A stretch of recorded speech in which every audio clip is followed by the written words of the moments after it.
Welcome to Grand Sumo Breakdown, the official sumo podcast for official sumo fans. One of those things is correct. One of those is a lie. Hi, It's I'm up to you Flyric. to decide. It's up to you to decide.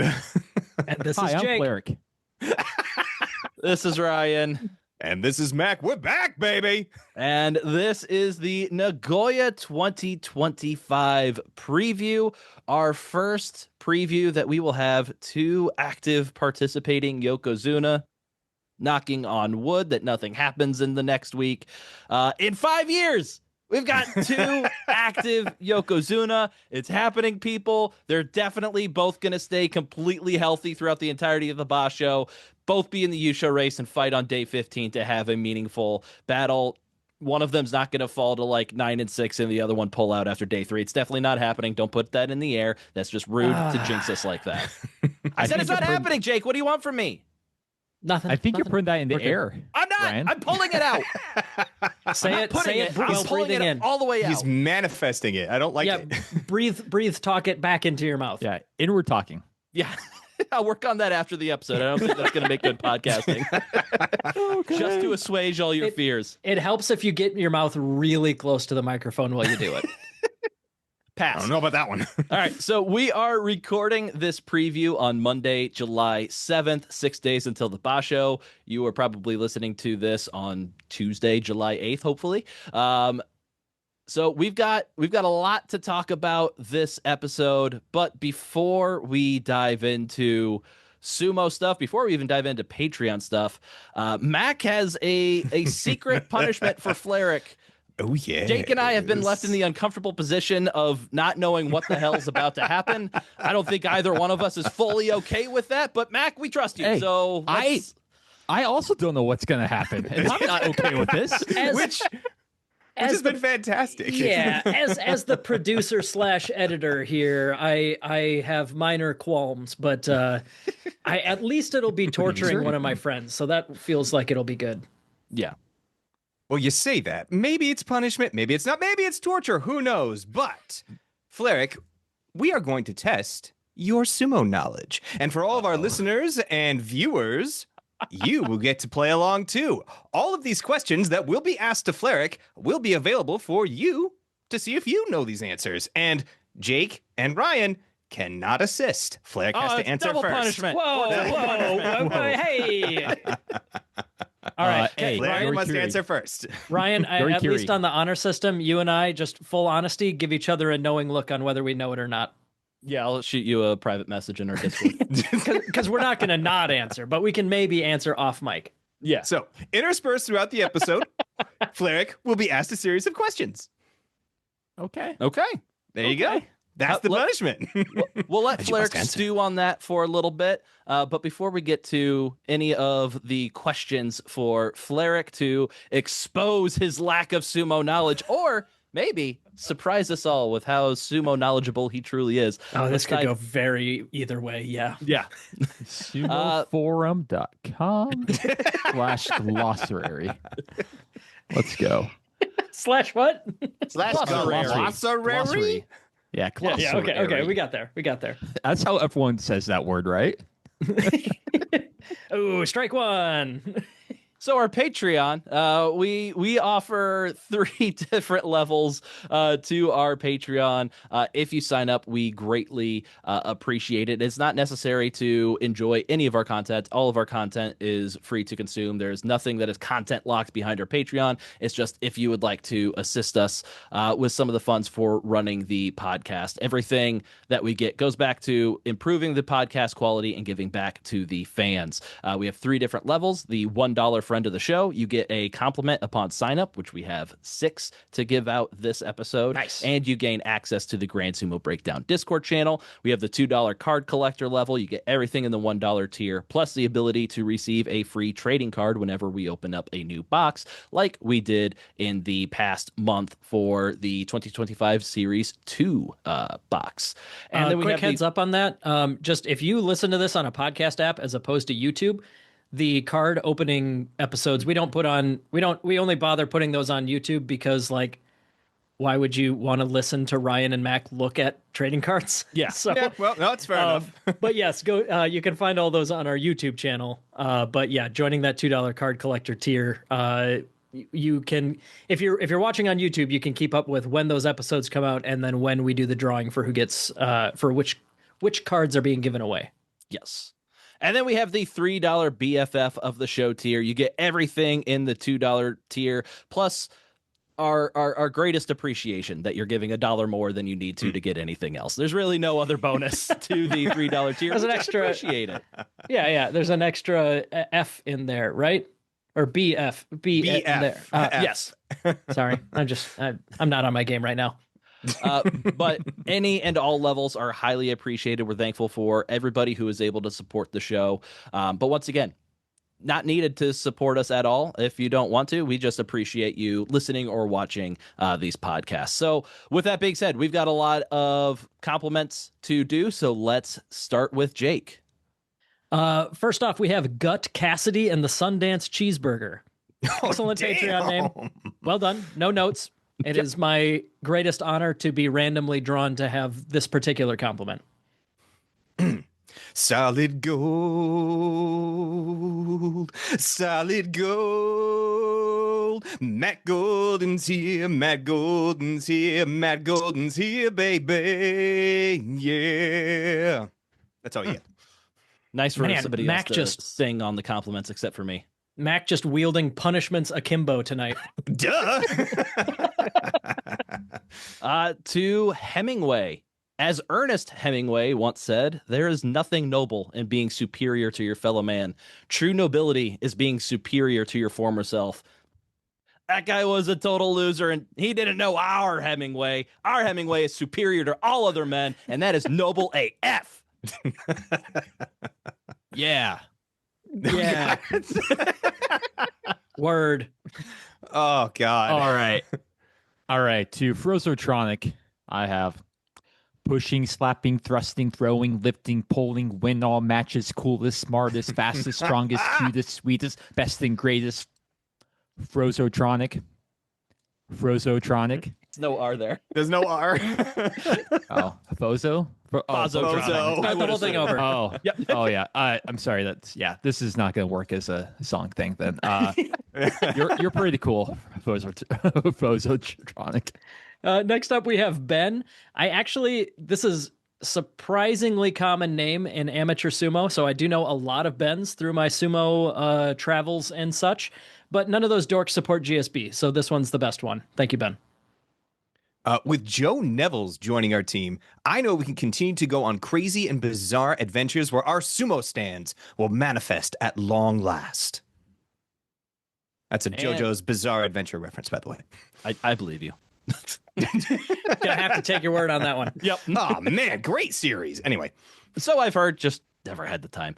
And to all of our continuing patrons, but especially to Hunter Johns, we've been hearing a lot of talk about some like BBB something recently. It's like some big, beautiful something or other. I'm just going to assume they're all talking about our favorite BBB, our big, beautiful boy, Hunter Johns. Aww. That was rough. That was bad. It's like, we're going to move on to our amateur sumo update real quick here before we get into the pro sumo. There have been a bunch of tournaments over the last couple weeks. Go check them out. We're starting to add more stuff to ussumo.org, the United States Sumo Federation homepage. Keep an eye out there. We're going to start adding pages for past events so that you can get streams and results from everything that has happened recently. So that's upcoming. I'm excited on that project. We also have the front page shows all the upcoming events, so we don't have to go through those every single episode. But I do want to say we got 5 on there, 6 if you include World Championships, plus another at least 3 that I'm aware of that are in the works for this summer and this fall. So yeah, it has been a crowded calendar, and that's not going to change anytime soon. But the amateur sumo thing that we do have to spend a minute on here, though, is this is our second basho where GSB is going to be earning a belt rank. Last basho, we earned our yellow belt by learning some new vocabulary. And Flyric, your first question is a review from last time. No, I'm kidding. I'm not going to do that to you. I only have so much sumo answering, and I'm saving it all for that. I wouldn't dare do that to you. Because I may be missing the midway, we're going to do the hard one, the hard set of vocab for our orange belt on this episode.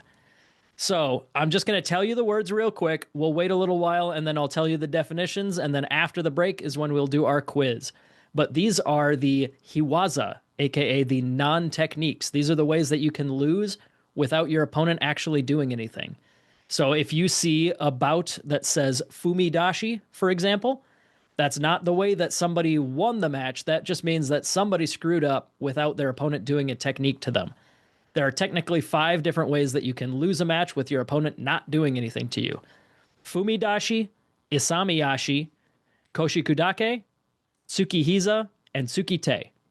So we will go through those, but those are orange belt level vocab questions. Those are the 5 ways you can lose without your opponent doing anything to you. So we'll move on from there. But yes, before the break, we'll go over the definitions real quick. And then at the end, we will have a quiz to add on to Flyric's already probably humiliating quiz. Yes.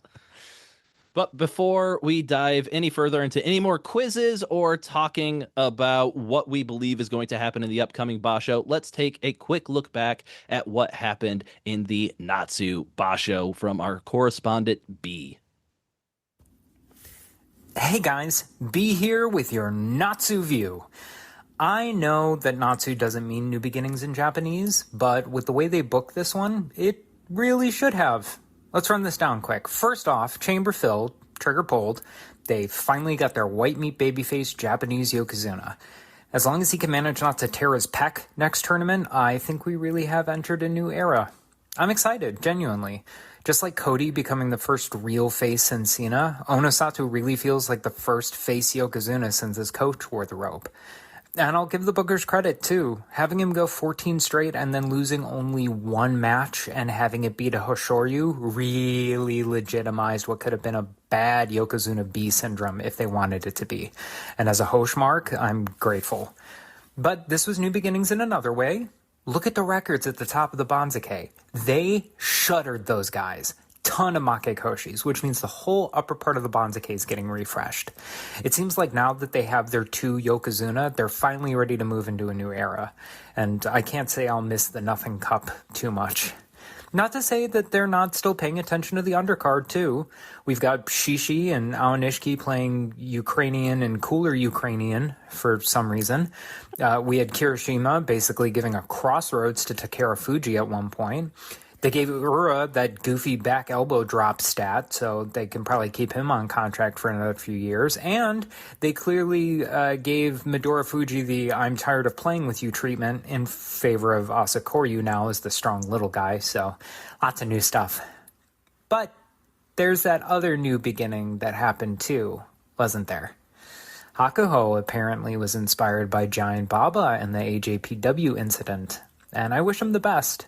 Though, if I'm the bookers, I'm still booking Hakuoho to hit one of the Isagahama guys in the back with a chair at some point, just to bring it home. See you for Nagoya. All right, thank you, B. But I feel like B's got to pull some of that negative energy back out of the air. I feel like he was putting stuff out there. I was trying to pull it out with that, but he was putting out that Onosato torn pec thing. Yeah, you stay away from his pecs. Wait, that's exactly what happened to Kisei no Sato. That was Kisei no Sato. That's what I was thinking. It was Kisei no Sato. On his part. That was intentional. All right. All right, let's start this quiz, Mac. Flyric, are you ready? No. Okay, well, we're going to start off with a little easy one here. Name the ranks in Makuuchi in descending order, starting from the top and working your way down to Maegashira 1. Okay. You don't have to do East and West, just the titles. This is okay. This is like easy stuff. Okay, Yokozuna. I'm softballing on him. Wait, Ozeki. that's okay. Come on. Sekiwake, Komusubi, and then you got Maegashira 1. Very good. See? Yeah. You're going to know this stuff. You got this. Now, question 2. Monkey D. Luffy, the future king of the pirates, is forced into a 2v2 sumo match for his life in which One Piece story arc? The Grand Line. No. Jake, Ryan. we're I not don't think allowed to any of them. participate or answer. So he just I have he to just withhold. answered. He has to answer first. Then you two can answer. Do you know? What? No, we're not Was allowed it the to answer. sumo? I'm not going to part? pretend I know this one. Oh. I will, but I'm going to say it's the rules that won't allow me to. Yeah, okay, I got you. Of course. Stupid rules. Wait a second. So any kind of sumo trivia is fair game? Is that what's going on here? Indeed, it sounds like is. it. Oh, I should have Oh, mentioned. no. It's not just general sumo knowledge. It's pop culture sumo knowledge. That's like the two things Flyric knows the least about. How would I have known or thought of that? There was that one movie that came out in the 2000s or 90s that was about sumo. I know that one. No, it is the land of Wano. Doesn't sound like you know a lot about that one. Yes. It's the No, land of it's like some of Wano. those. Okay, we can continue on.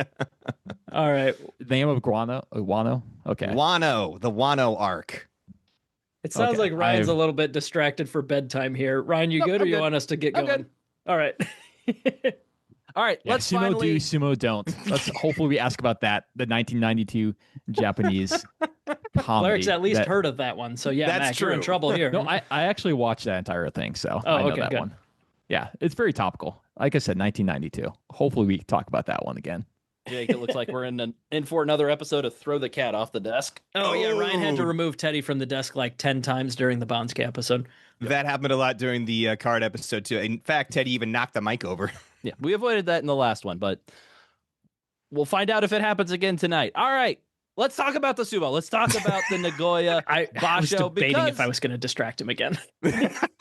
we've got two active Yokozuna for the first time since I think it was March 2020 when we had Hakuho and Kakuryu both in the basho at the same time. Kakuryu took an extended amount of time off before he eventually retired, about a year before he fully retired, but without ever stepping foot on the dohyo. So this is our first time in over 5 years to have a basho where we're going to have two active Yokozuna competing at the same time. Hopefully, this is the beginning of a brand new, long and storied era in sumo history where we can look back in 10 years at the time when Ono Sato and Hoshoryu were running the show for so long, and we can look back upon it fondly. And hopefully, we're not putting anything else out in the air. We're strictly pulling things out of the air, so I'm going to leave the rest of that statement unsaid.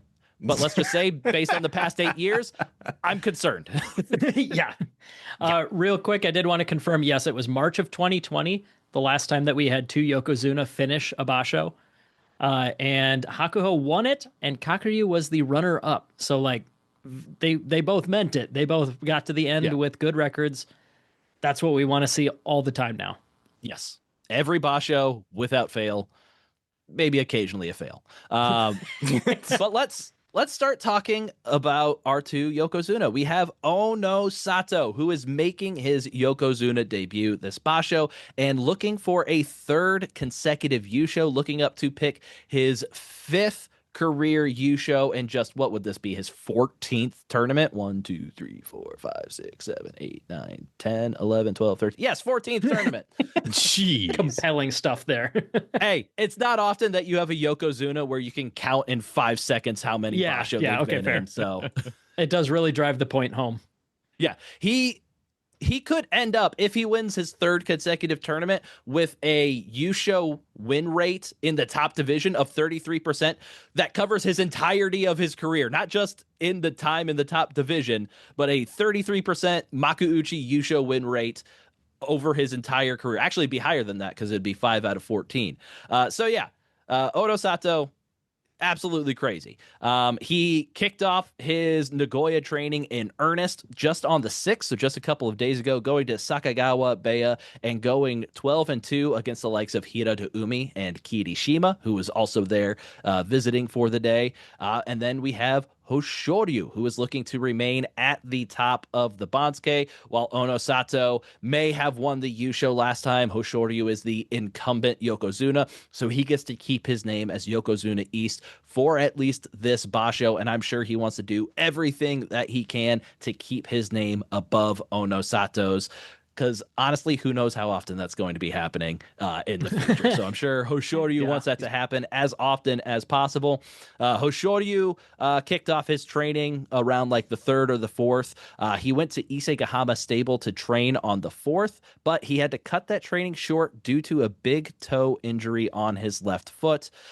Not too much to worry about there. He took the 5th and the 6th off, but he was back to training on the 7th, and he's kind of brushing aside any worries that that's going to be any sort of thing that's going to affect him during the basho. But the big news that we got this morning was that on the 7th, there was an incredibly rare Yokozuna versus Yokozuna training session that occurred. It wasn't a YDC Soken, like a full joint training of all the Ichimons. It was just, hey, I'm at the stable for Degeko. You're at the stable for Degeko.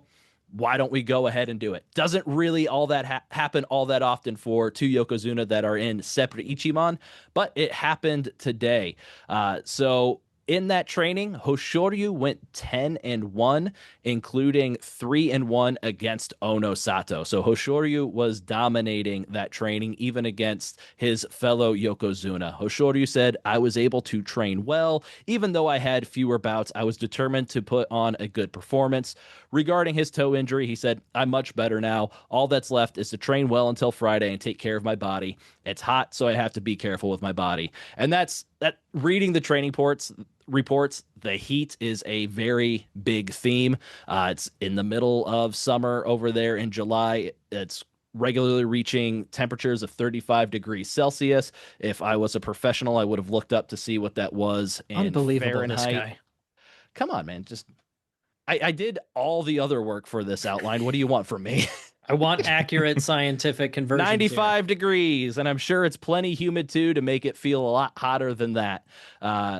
So yeah, it's very hot out there. A lot of the training reports, the bout count during the training is a lot less than what it has been for previous training sessions, and they're all just talking about gotta get used to this heat because that's going to be a big factor. Maybe not as much because they are opening up the new arena in Nagoya. This will be the first basho held in the new arena, and some of the reports that I've seen, the air conditioning much better than what they had in the previous arena. So maybe the heat won't be as big of an issue on game day.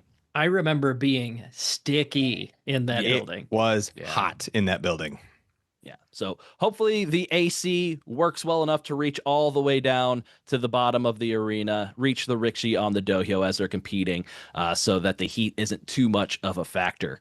But in that joint training session where Hoshoryu went 10-1, conversely, Ono Sato went 7-7 in that training. He went 3-2 against Kirishima, 3-2 against Hiradoumi, but had that 1-3 mark against Hoshoryu. Ono Sato said after the training, not there yet. It was good that I got to train. We're in about the same situation. It looks like we'll battle it out till the final day. I want to do my best again starting tomorrow. Still, the quality was lacking, but on the plus side, at least I got to go all out. I want to continue to gambarize from here on. That's kind of what we've been seeing in the training reports from Ono Sato, is like, he might, like even in his 12-2 the previous day, afterwards, he said, yeah, my body was kind of out of sync, wasn't really feeling it. But that's where the training currently stands for our two Yokozuna.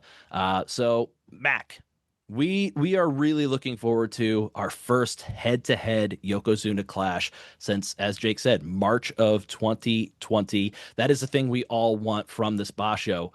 Between these two, who will win the first matchup as Yokozuna?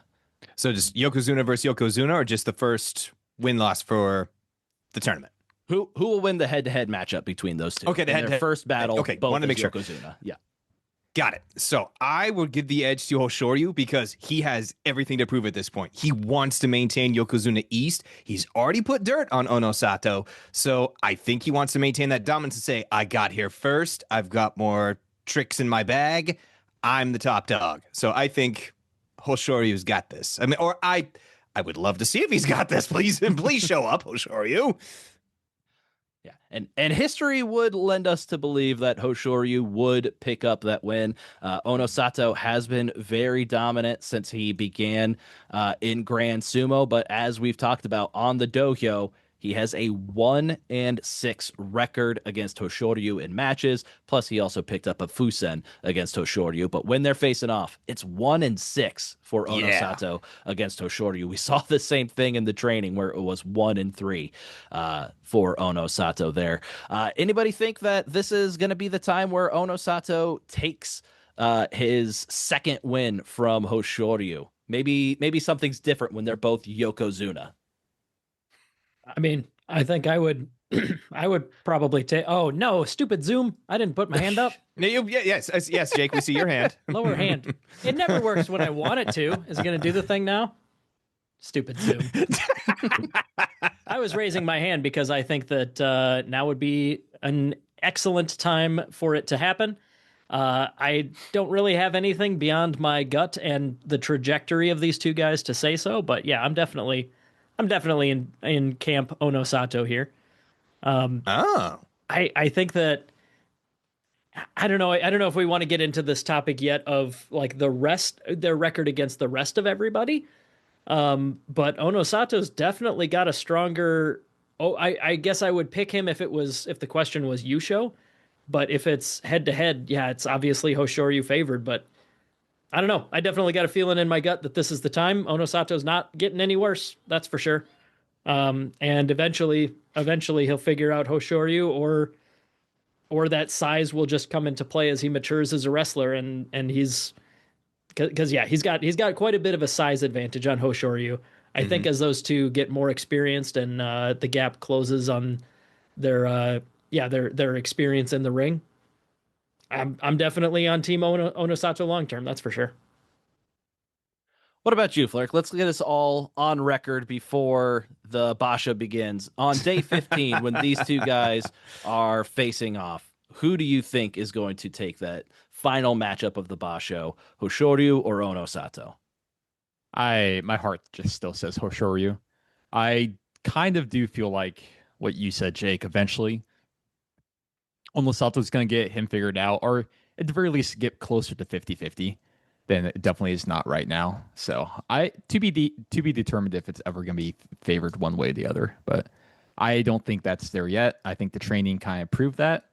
It's still a chance, like still one match out of 4. So, this could be the one win, but I do still think it's favored towards Hoshoryu.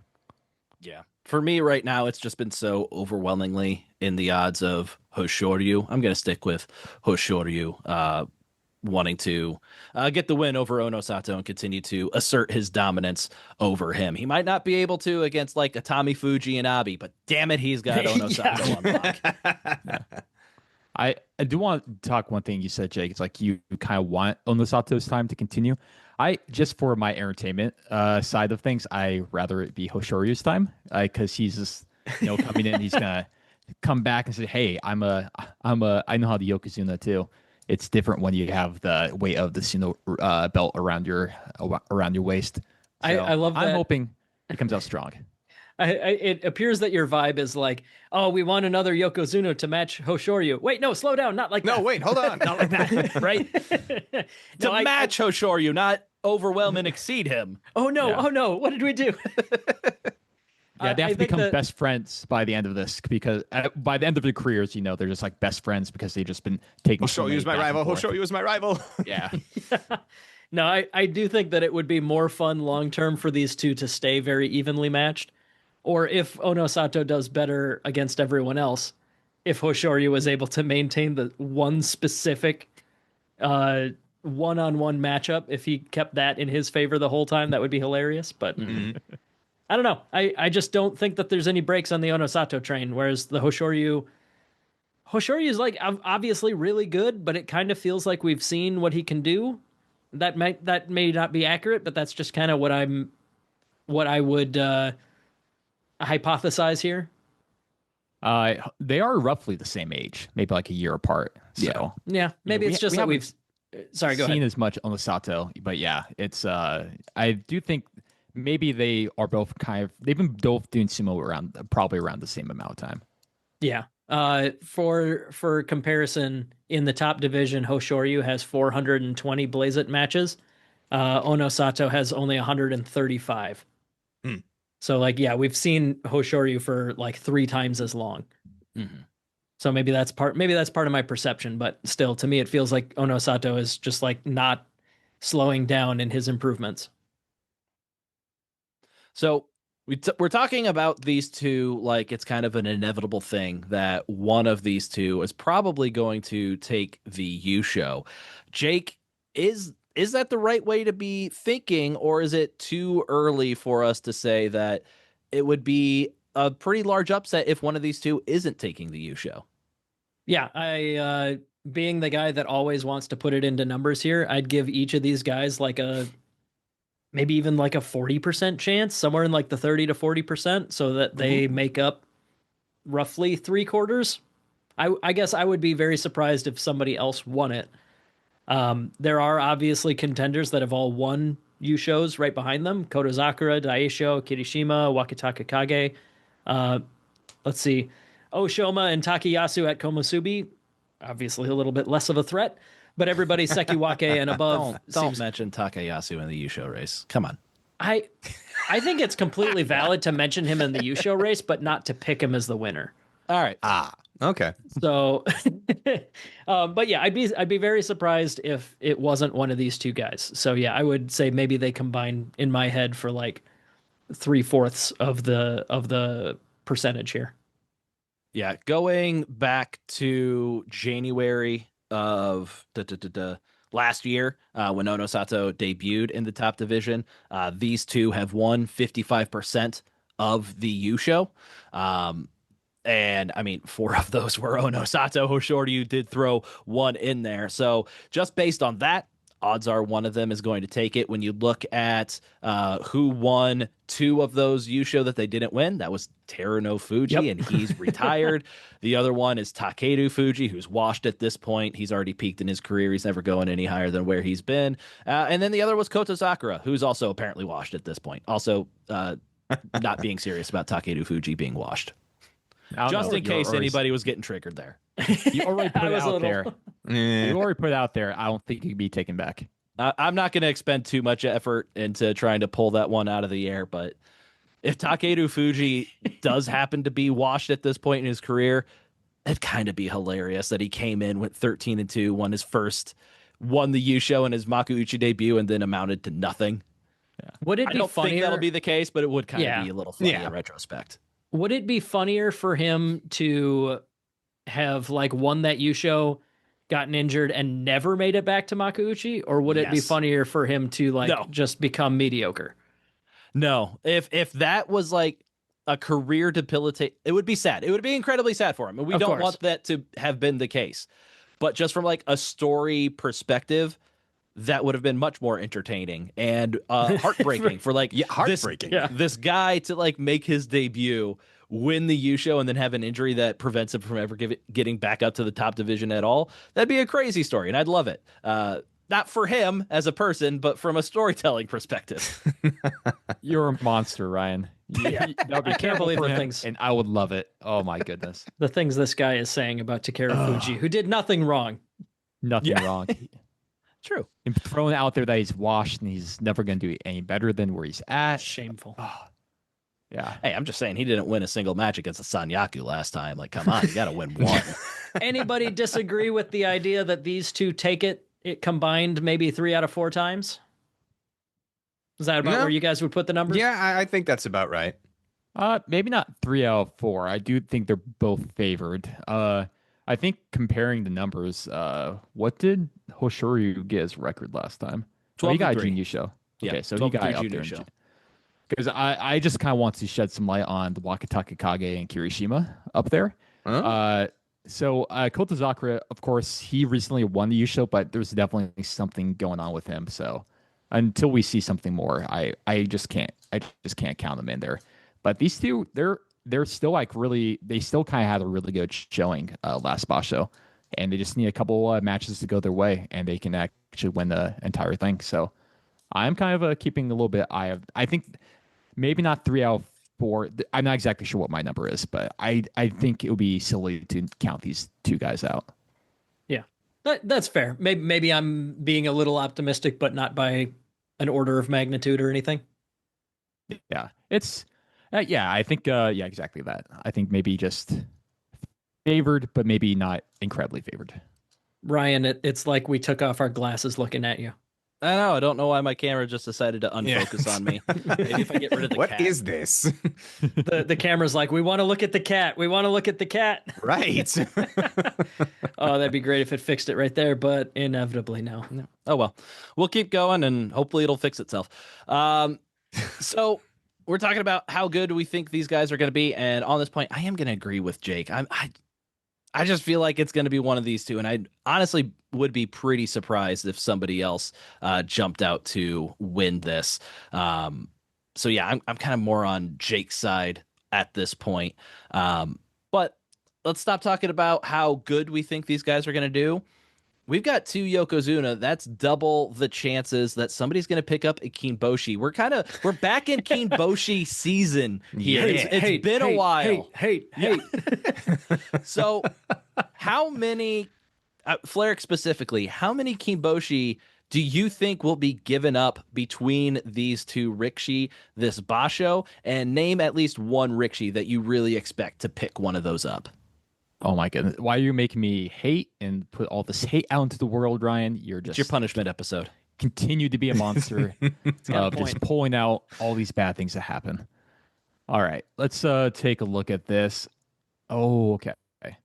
In my heart of hearts, I do think I'm going to say 1 each. Just kind of do a little even. 1 each? I think, 1 each. I do think there might, I'm just going to keep with 1 each. I think, because I think both of them is looking, like B said, it's completely new joy, I believe, right? For the most part. For the most part. A lot of it's been kind of turned over. And I'm looking at Maegashira 1 East, and I'm seeing Ao Nishiki. And, like, I think that's going to be, I think he can definitely cause some upsets. So I'm going to say 1 each. Maybe not exactly by this one person, but I think Ao Nishiki is going to be a guy to watch out for. All right. Yeah, I think for me, the 2 names that I look at are 2 of the more experienced Sanyaku members that we have up there right now. I'm going to say Oho and Abi just because both of them have shown that they can beat Hoshoryu with pretty frequent regularity, even when during this hot streak that Hoshoryu's been on, ignoring the his first basho as a Yokozuna. Like, he's gone 13-2 Jun Yusho, 12-3 Yusho, and he pulled out injured. Then he came back 12-3 Jun Yusho again. Hoshoryu's been incredibly hot over the past 6 months, past 8 months. But even through that, Oho and Abi have shown they can consistently beat him. So I think probably he's going to face those 2 on back-to-back days sometime early in the beginning. I think one of those 2, if not both of them, could pick up an early win over Hoshoryu because I think we've kind of seen the trend. He'll drop a couple early, but then he's really going to sweep it all up in the back half of the basho. How about Onosato? Does he drop any? That one's tougher because he is just so dominant against everybody else. Like, you point to who's the person that's going to beat Onosato. Well, it's Hoshoryu, and he's not able to pick up any Kinboshi. There really aren't any that are consistently better than him. I think Abi's just a wild card and could beat anybody at any given time. So I feel good with Abi being able to take one off of either of them. Hopefully not both. That would be insufferable. But oh God. I mean, hopefully not either, honestly. But I do think he has the potential to maybe get like back-to-back Kinboshi and then finish with an infuriating like 7 and 8 or 6 and 9. Of course. Abi, Of course. Abi, Yusho, let's go. You talk about me putting evil things out in the world. What are you doing? This guy. In the I just day and want age good of things to happen. in the first basho of our Yokozuna, you're promoting an Abi Yusho. What's wrong with you? It could still go down to like a playoff in the end. It could still be fun. You don't And know. then Abi Henka's in playoffs, though. That's what he does. We know this. The best. That's just joy. Best. It is awesome, and I hate that it's Abi that does that. Ah, And Takakeisho. the balls. The absolute balls. Well, I mean, apparently, if all you're going to get is kind of like a little bit of public people saying, oh, boo, we didn't like that, but nothing actually happens to you, I mean, why not? Yeah, why not? Yeah, that's true. Unless like Onosato or Hoshoryu start dealing out Yokozuna justice like Hakuho like to do, I don't think Abi's going to really worry about it. I don't think that's going to happen, but that would be the only thing that Maybe not right away, but I could would see it stop it. happening later. I think Asashoryu has the capacity to dish out the what do they call it in pro wrestling? Receipts? Yeah. Is that what you call it when somebody messed up, so you hit them a little harder than you needed to the next time? I don't think Onosato's got that in his body, though. I just don't think he doesn't have that mean bone in there. Speaking of things that Onosato doesn't really quite have yet, the Doyo Iri Oh no. apparently has been lacking. During a traditional pre-Nagoya basho Doyo Iri at the Atsuda Shrine, it already shows that these two are being just compared against each other in the press. Both Yokozuna performed a Doyo Iri at the ceremony, and the articles that I found in Japanese media were talking about Onosato's being too quick. It was 2 seconds longer than like his one at the Meiji Grand Shrine, but still too short. Too fast. Like he apparently his transition from like his squatting position, then the shuffle to standing up, that's too quick. He's doing that way too quickly. And then you compare it to Hoshoryu, who looks nice and strong in his Dohyo Iri. It's much more beautiful and appealing, and the squat to standing transition is impeccable, apparently. So apparently Onosato's got some work to do on that Dohyo Iri, and he's going to have 15 days of practice, so now's as good a time as any to get that figured out. I love how they're comparing the dance moves between the Yokozuna. It's the Onosato. most... It's the most YDC sounding thing I think I've ever heard. The council of the YDC is the one that includes like media members and things like that, right? It's not just just former wrestlers. And the stuff they say, I appreciated how you like couldn't even keep the haughtiness dealt down as you read the quote, Ryan. Like it just started getting away from you. Yeah, Onosato got gifted with the perfect body for sumo. Maybe it doesn't really lend itself to the stylings of a Dohyo Iri like Hoshoryu's form does. But I think Onosato will be fine sleeping on his pile of Emperor's cups. Yeah. Not really a comfortable pile, but not a small one either. Not a small one. Hey, there's very few people in the world that would be able to sleep on a pile of Emperor's cups, and Onosato's on his way there with 4 already. It's nearly a heap. Yeah. All right, Mac, I don't feel like Flyric's been punished enough. Let's get some more sumo trivia. Let's fix that then. Oh, Flyric, at what yes. age is an oyakata forced to retire from the JSA? 65, but sometimes can be extended to 70 if they're kept on as advisor. Very Grand good. sumo knowledge from Even with the Flyric. corollary, not bad. Not There's bad no way at this next all. question can go against you. Oh, Older no, stock not at all. news. No. Older stock news, I got that stuff down. So, although we have called Ichinojo Snorlax in the past, there are actually 2 Pokemon that are based off of sumo wrestling. What are their names? I know what they look like. It's But what are their names? It's Moriyama or Gonoyama or something like that. No! Gonoyama's a current day rickshaw. Yes, I was like, wait a minute. It's not even an old name. Okay, what are their names? Makuhita. I haven't and played the Ah, Hariyama. that was Okay. my job. Makuhita Hariyama. Okay, You fine. can't you get it. answer. They're from You said Generation last- 3. They're fighting type Pokemon. Ryan, I thought you said you could not answer these questions. That's what I thought. I was When like, wait, you did you not involve hear? Pokemon, it's gonna happen. I can't help myself. Okay, Ryan's, rules be Ryan's damned. enacting his own rules here.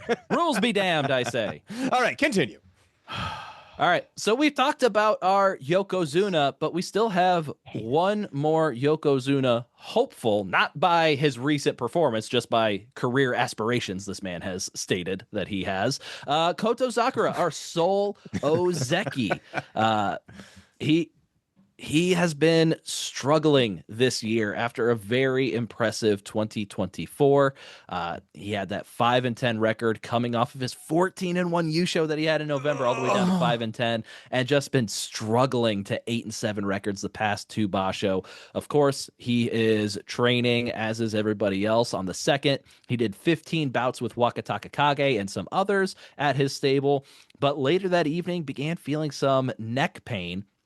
He emphasized that injury was minor. He said, I don't know why. I'm going to practice from tomorrow onwards. And he has been continuing to practice. Just today on the 7th, he did 13 matches, including 10 against Oho, who has been a very tough opponent for Kotozakura over the past year. And he went 8-2 against Oho in that training. So that neck injury that we saw for Kotozakura seemed like it was minor. He is back training. It hasn't kept him out of training, which is always good to see. So, Mac, it's been 6 months since we've seen the peak of Kotozakura. Are we realistically expecting 2024 Kotozakura to show up this basho, or would that just kind of be hopium at this point? I think that's definitely a pipe dream at this point. I want Kotozakura to come back because he looked so strong, and I would love to have 3 Yokozuna at the top. We're a long way off from that for right now, but I think it would just be awesome because then it's recreating when we jumped into sumo, when there were so many Yokozuna, and it was always a clash unless Hakuho was participating, in which case nobody else would show up. But I want that again. So, but do I think Kotozakura is there? No. And I wonder if we really are seeing a cap at this point. It's like, this is his peak. Like, I want to be wrong. I want this guy to hit Yokozuna eventually. But right now, he's hitting a roof, and I don't like it.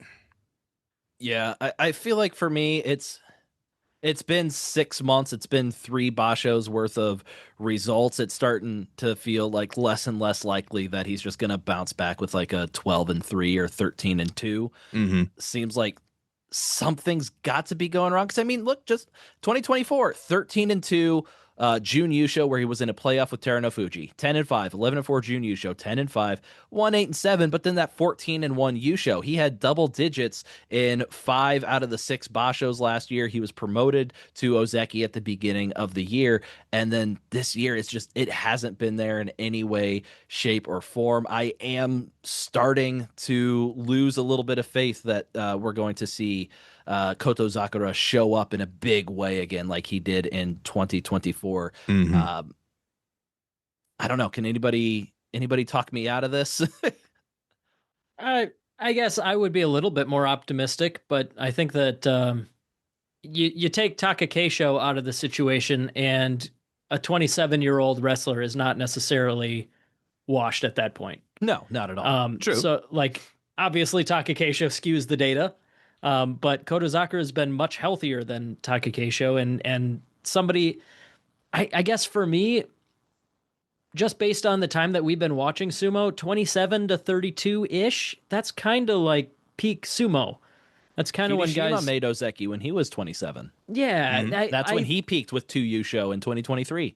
I think that 5-10 that we saw out of Kotozakura in January can easily be explained by injury, and it's not been a bad enough injury that he dropped away from Ozeki. He's doing okay. He managed to stop the bleeding. Yeah, I'm going to want to see a lot more than an 8-win basho this time in order for me to continue being optimistic. But at this point, maybe it's not that I'm optimistic, but I'm not pessimistic. I don't know a good way to phrase it, but I don't think that you're mystic. I'm just mystic. Yes. Mystic. I'm just, exactly. I'm a little stitious. Oh, God. You're completely whelmed with Kotozakura. Yes. Yeah. I'm chalant. Or wait, no, nonchalant is the one. Chalant would be what? Like very conspicuous, high energy? Whatever. Doesn't matter. I'm not willing to write off his Ozeki career as like a Mitaki Yumi, where it was like pretty good, but then flash in the pan. I think he's still got it here. I'm feeling a little bit more hopeful than you guys, I think. Apparently, chalant is not a word. Yeah, I Like didn't. nonchalant is the only word. It's non isn't a Prefix? A prefix prefix that's- to okay. chalant. Yeah. start bringing it back. But yeah, I think so. We can't too. bring back. It was never there, Flyric. bringing it in. Yeah. Okay. Just bring that. Just pull that energy into that word into the world. Yeah, we're gonna put Shallant out into the world, and we're gonna replace Whelmed. Onosato's torn biceps. Whelmed. We're gonna pull that out to put Shallant in. Pull out Say his, what? We're gonna pull God, we've gone off the rails. from the universe is finite and can only hold so many things and ideas. Are we doing So we're Full gonna- Metal Alchemist rules now for Right? Pull out vocabulary? the idea that Onosato is going to tear his pec and put in the idea that Shallant is a real word. But what are you doing with that negative energy? Dissipates into nothingness. Yeah. That's not how that works. So who is on the road to becoming another Ozeki? I say, reading ahead in the outline. Yeah. No, I would like to close that discussion. So I kind of agree with you. He's still sticking around, and I think that Mitakayumi comparison was good. In that I think he gives me. Mitakayumi was like, he's Ozeki, but he wasn't going to stick around much longer. I feel like Kotazakura does have a little bit of a leg up on the competition. Sure. Whether he finds it, we'll find out. But he's still getting 8 and 7s. Like, he's still sticking around. So we'll see. All right. So hopefully Kotozakura is not alone at Ozeki for too long, because we have 3 Sekiwake that all had very strong performances in the previous Basho. At Sekiwake 1 East, we have Daisho, who has 19 wins over the last 2 Basho. Did he have 10 or 11 last time? He had 10 last time. So he would need like 13 or 14 wins to make it this time. We have Kirishima, Sekiwake 1 West, who also has 19 wins over the past 2 Basho, but he has a 8 and an 11. And then Wakataka Kage has 21 wins over the last 2 Basho, would realistically need 12 to make the jump this time. So none of these guys are very likely to make Ozeki this Basho, but all of them are in a position where they could, if they get double digits, put in a very strong application to be promoted to Ozeki after the Aki Basho if they have another double-digit winning performance. Of these 3 Sekiwake, who do we think is most likely to keep their run alive, Jake? I'm going to go with Kirishima. I think that Daisho feels like the biggest case of we know what he is since maybe Mitakayumi, to bring him up again. Wakataka Kage, I kind of don't trust yet. He's done pretty good, but he's kind of gotten, other than that 12 and 3, it just doesn't really feel like he's all the way back, maybe. I guess this is pretty much where his ceiling was pre-injury, wasn't it? He was Sekiwake for a year and a half, but like, I don't know. I just don't feel like his strategy is as dependable, or like his style is as dependable. Whereas Kirishima seems to be pretty much back to where he was when he was like in consideration for a Yokozuna promotion. He's every other Basho. He's gotten a winning record for a little while now.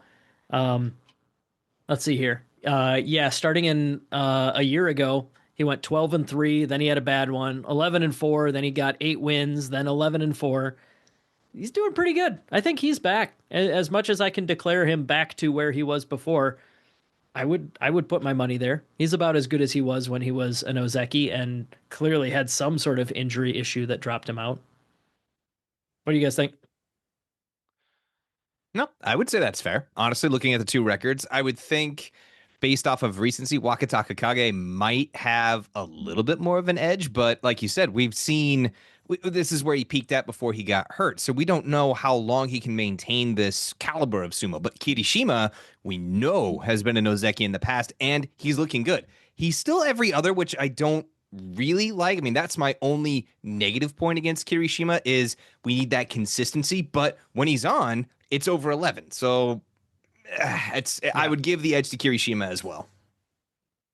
I would chalk up a little bit of his every other situation over the last year. He definitely is somebody that has been suffering from wear and tear quite a bit.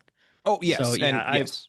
My guess would be when he's good, but he's got these little injuries that bug him for a basho or so at a time or something like that have been holding him back a little.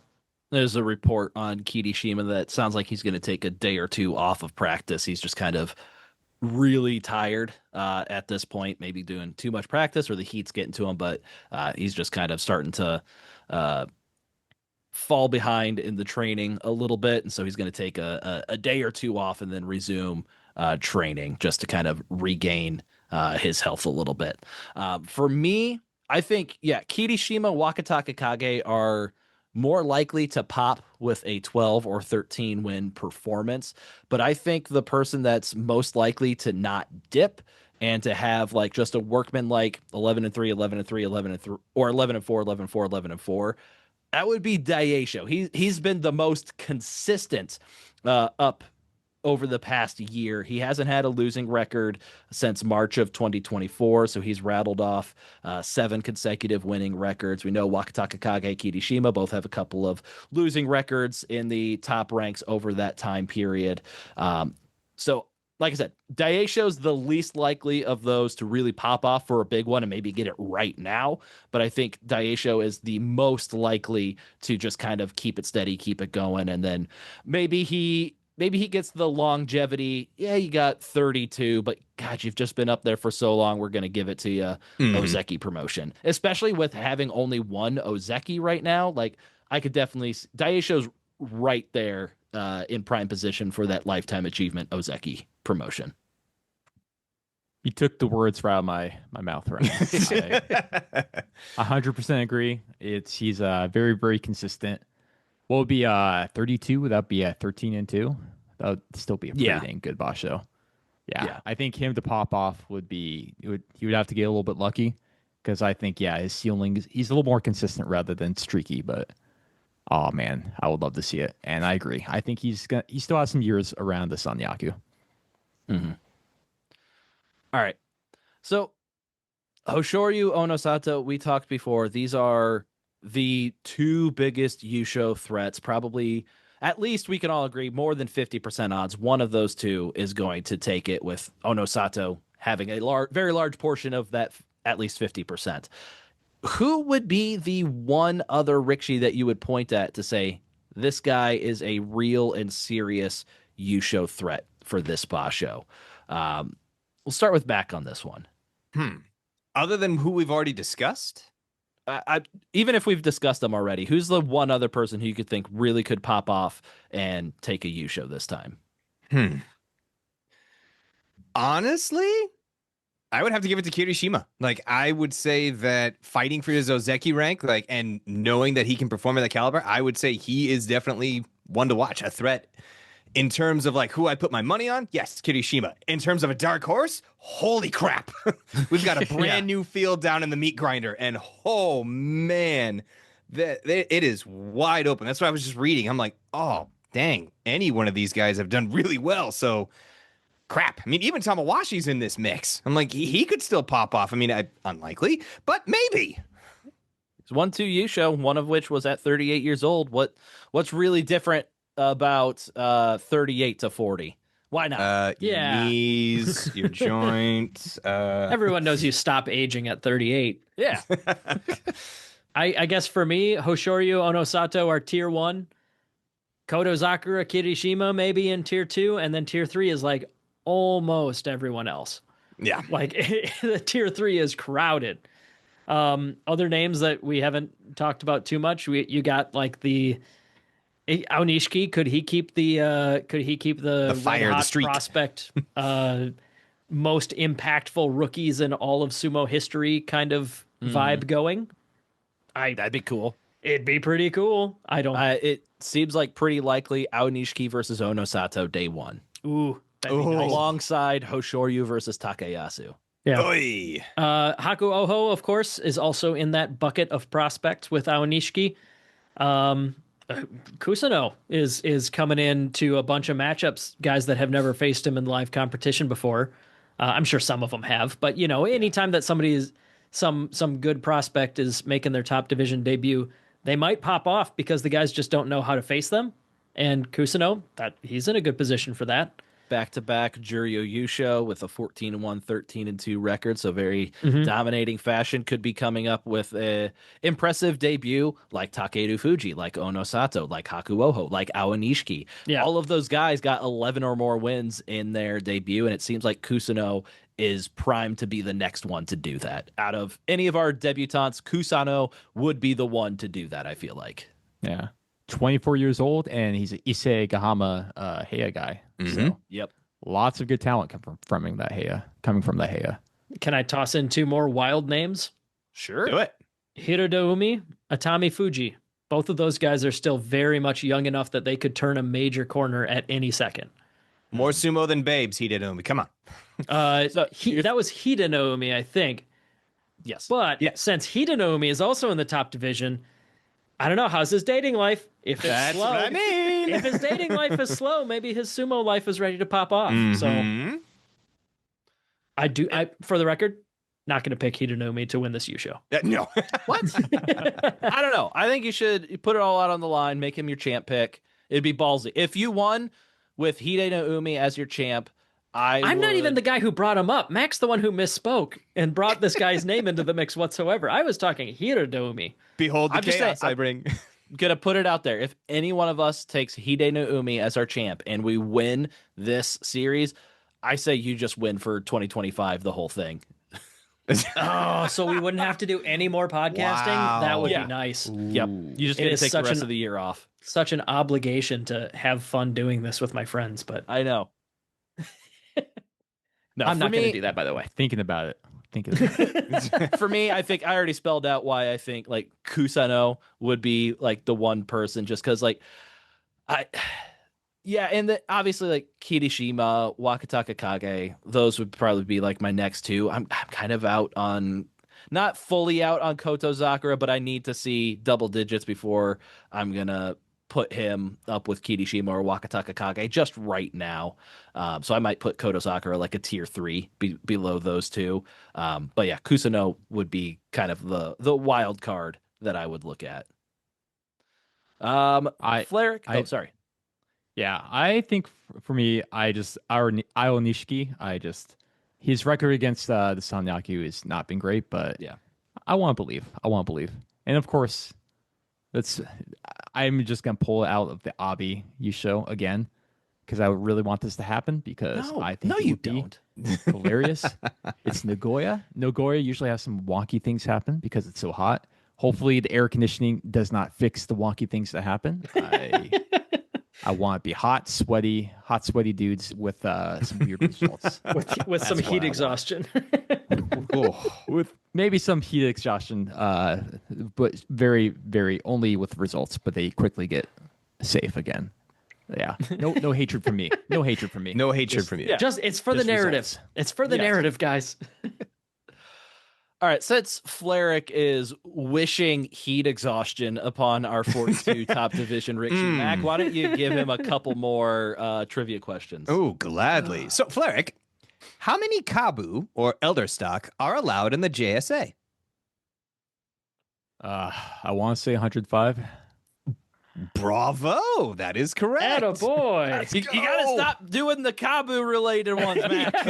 Hey, come on. Flyric is a very intelligent and handsome man. We need to build up his confidence. He's got all that riz. I want to keep it going with him. So, Flyric, here's another one for All you. right, let's tear that down. Yeah. In Austin Powers Gold member, Fat Bastard takes up sumo wrestling. What color is his mawashi? What? Orange. Oh, no. Is it like plaid? Like the. Was it? Yes. Oh my god. It's a tartan plaid. All right, that's amazing. Applaud. We need more people with like with more patterned mawashis. There's probably a rule against it, but I want someone. Yeah, no, you can't Yeah, do that. very much so. Oh, okay. Well, never mind then. Except I don't think in amateur sumo, as long as it's below the level of nationals, you could probably get away with that. Ooh. You can get your Kesha Mawashi. I mean, the Kesha Mawashi is really there for stylistic choices, but those stylistic choices are chosen by your sponsor. So That true. I thought you were still talking amateur for a second, and I'm like, in all the amateur events I've been to, what would you do with a Kesha Mawashi other than just like stand around while people are fixing the dohyo while wearing it or something, or It's hot enough to know. be just standing sweaty in a gym with a bunch of people like, what's up? Yeah, this is my Kesha Mawashi. All right, what do you do with it? All right. You're looking at it. Exactly. We have 8 Rikishi that are at their career high ranks this basho, and then we have 3 more that are also at their career high rank, but they are making their top division debut. We've already talked about one of them a little bit in Kusano. Let's dive a little bit deeper into Kusano and the other 2 Makuuchi debutantes for this basho. So as we mentioned, Kusano is in the Isegahama Beya alongside Haku Oho, Takeru Fuji, Atami Fuji. He got there via Hakuho. I believe he was a Hakuho recruit, would have gone with Hakuho if Miyagi-no Beya had split off from Isegahama. Doesn't seem like anything's going to be moving with that anytime soon. So this is where Kusano has landed. He is 24 years old. He is slightly yorikiri heavy in his style, a little bit more on the belt, but otherwise just a pretty meat and potatoes yorikiri oshidashi style sumo wrestler. He was a very successful amateur rikishi. He won the National Student Sumo Championship, earning him the title of Student Yokozuna, and that also allowed him to debut in the Makushita division in May of 2024. Kusano steadily rose through Makushita through 5 consecutive winning records to reach Juryo in March of this year. And during that 5 basho streak in Makushita, he gave Aonishiki his 2nd career loss in Kusano's 1st career basho. In Juryo, it just took 2 basho for him to speed through there. Almost took 1 as he went 14-1 in Juryo, but as he was the last guy in Juryo, just wasn't quite able to make it to the top division in 1. So he made damn sure he was going to make it into going 13-2 to get back-to-back Juryo Yusho and to make it to the top division just a little over 1 year after his Makushita debut. And as we all know, like Ono Sato and Haku Oho, those are like the last 2 guys, I think. Maybe not the last 2 guys, but some of the last 2 guys to get like a Makushita 10 or Makushita 15 Tsukedashi. Everybody now starts at Makushita 60. So Kusano didn't really have a chance to fully speed run through Makushita like Haku Oho and Ono Sato did. He's also wrestling under his real name. That's not super common for people to do, especially like when they hit Juryo or hit the top division or something like that. That's often an occasion to change their name. I wonder if Haku Oho wasn't too busy retiring this off season, if a new Shikona would have been given to Kusano, similar to Ochiai, wrestled under his given name until he made the top division debut, where he switched to Haku Oho. So I wonder if that was in the works for Kusano, but now we don't really know where he's going to be. Should he be a Fuji now? Should he have a Ho at the end of his name, like the Agino stable is guys? Is he a Ho or is he a mountain? Yeah, exactly. Are you a Ho or a mountain? Fun fact, Takayasu, that's his real name. I don't know. Is there anybody else in the top division that's wrestling under their real name? Endo, that's right. I Endo, like Takayasu too. Honestly, Takayasu, I think, is his name. Yeah, that's what I mean. Akira. Like that, it's his real name. Both those guys, first and last name, or I guess not first and last, surname and given name, I guess would be the proper terminology. But regardless, the name that Takayasu was born with is the name that he's wrestling under. I thought you were saying Kusano's other surname. His real name's was Takayasu. His real name is Takayasu Akira. Yeah. I thought you were talking about Kusano, but yeah. No. So there's at least those 3 guys. There might be another 1 or 2 in there somewhere, but like Shodai.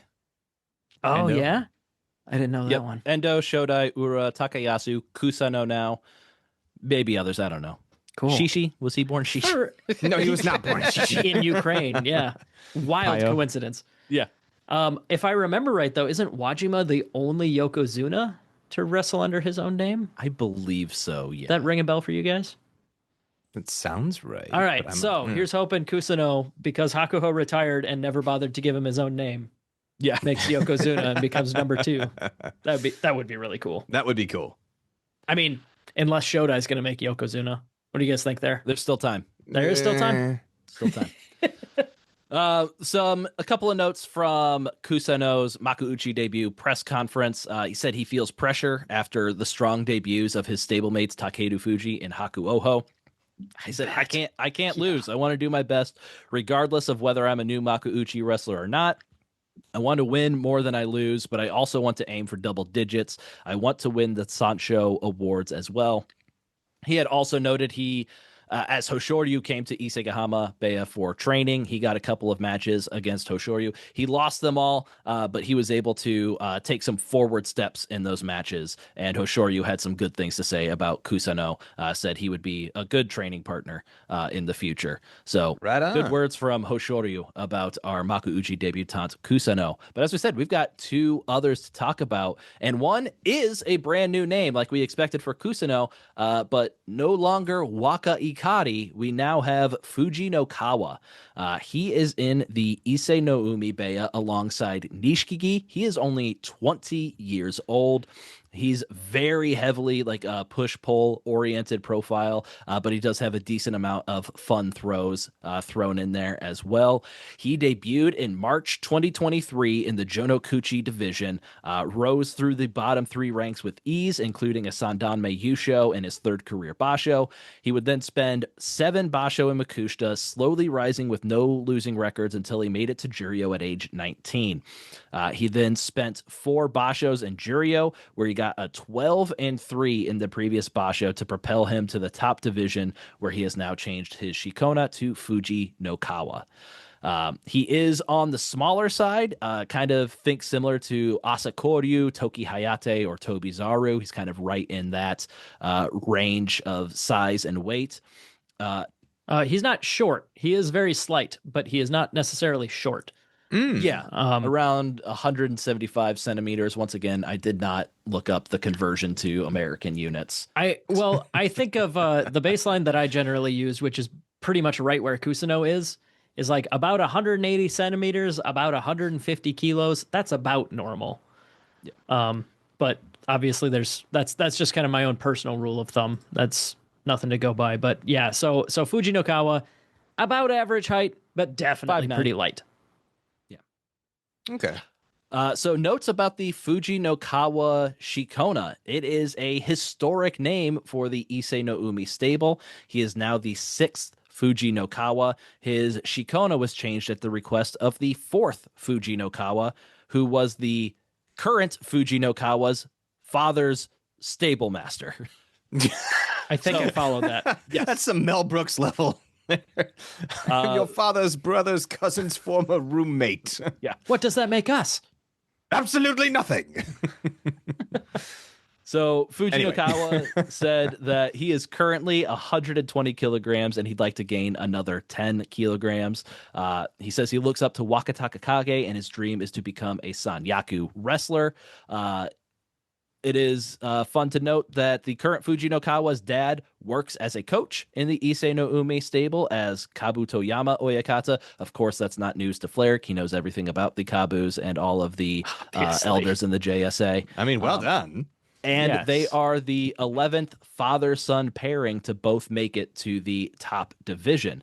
And in addition, has a chance to have his brother join him in the top division someday, as Fuji no Kawa's brother also joined Sumo recently as a Sandanme Tsukedashi in January. I So- thought for a second the way you said that his brother's Shikona is Fuji no Kawa's brother. But yeah, no, continue on. That just made me laugh. I've been looking up their Shikona just because they can be kind of fun sometimes. Fuji no Kawa. I mean, it's obviously most important that it's like a family name or a stable traditional name. Yeah. But it means river of wisteria, like the pretty purple tree. That's a cool name. I love that. Not to be confused with the river of listeria, which is a disease you can get from like lettuce or Less something. pleasant. Yes. All right, and then we'll talk about Koto Eiho, as this is another family affair here. Koto Eiho is in the Sarogatake Beya alongside Koto Zakura and Koto Shoho. Koto Eiho is 22 years old. He is heavily Yorikiri oriented. We see that with basically all the Sarogatake guys, I feel like, for the most part. Maybe Koto Eiko maybe wasn't quite in that mold, but most of the guys we see coming out of there, very belt-oriented sort of guys. Koto Eiho debuted in Jonokuchi in March of 2022 as Koto Tebakari. He started with 2 consecutive Yusho in Jonokuchi and Jonidan. After that, he was in Makushita for 2 years before breaking into Juryo at the same time as Fuji no Kawa. And I think these guys kind of see each other as rivals. I know I saw some comments, I believe, from either Koto Eiho or Fuji no Kawa saying they want to keep their rivalry going and they want to beat each other. So kind of interesting. Watch those two together. Hopefully they could stay in the top division together. Upon hitting Juryo, he switched his Shikona to Koto Eiho, and he alternated 7 and 8 and then double-digit winning bashos until his 11 and 4 record from Juryo 7 last basho was enough to see him reach Makuuchi. Alongside his brother Koto Shoho, they become the 13th pair of brothers to reach the Makuuchi division and the 3rd current pair of brothers in the top division. We have Wakataka Kage, Wakamoto Haru, we have Tobizaru, Hide no Umi, and we have Koto Eiho and Koto Shoho. That's just not fair to have brothers and not have their names be similar. Isn't it Tobizaru, Hide no Umi aren't even in the same stable, I believe? I can look into that real quick. Yeah. Right.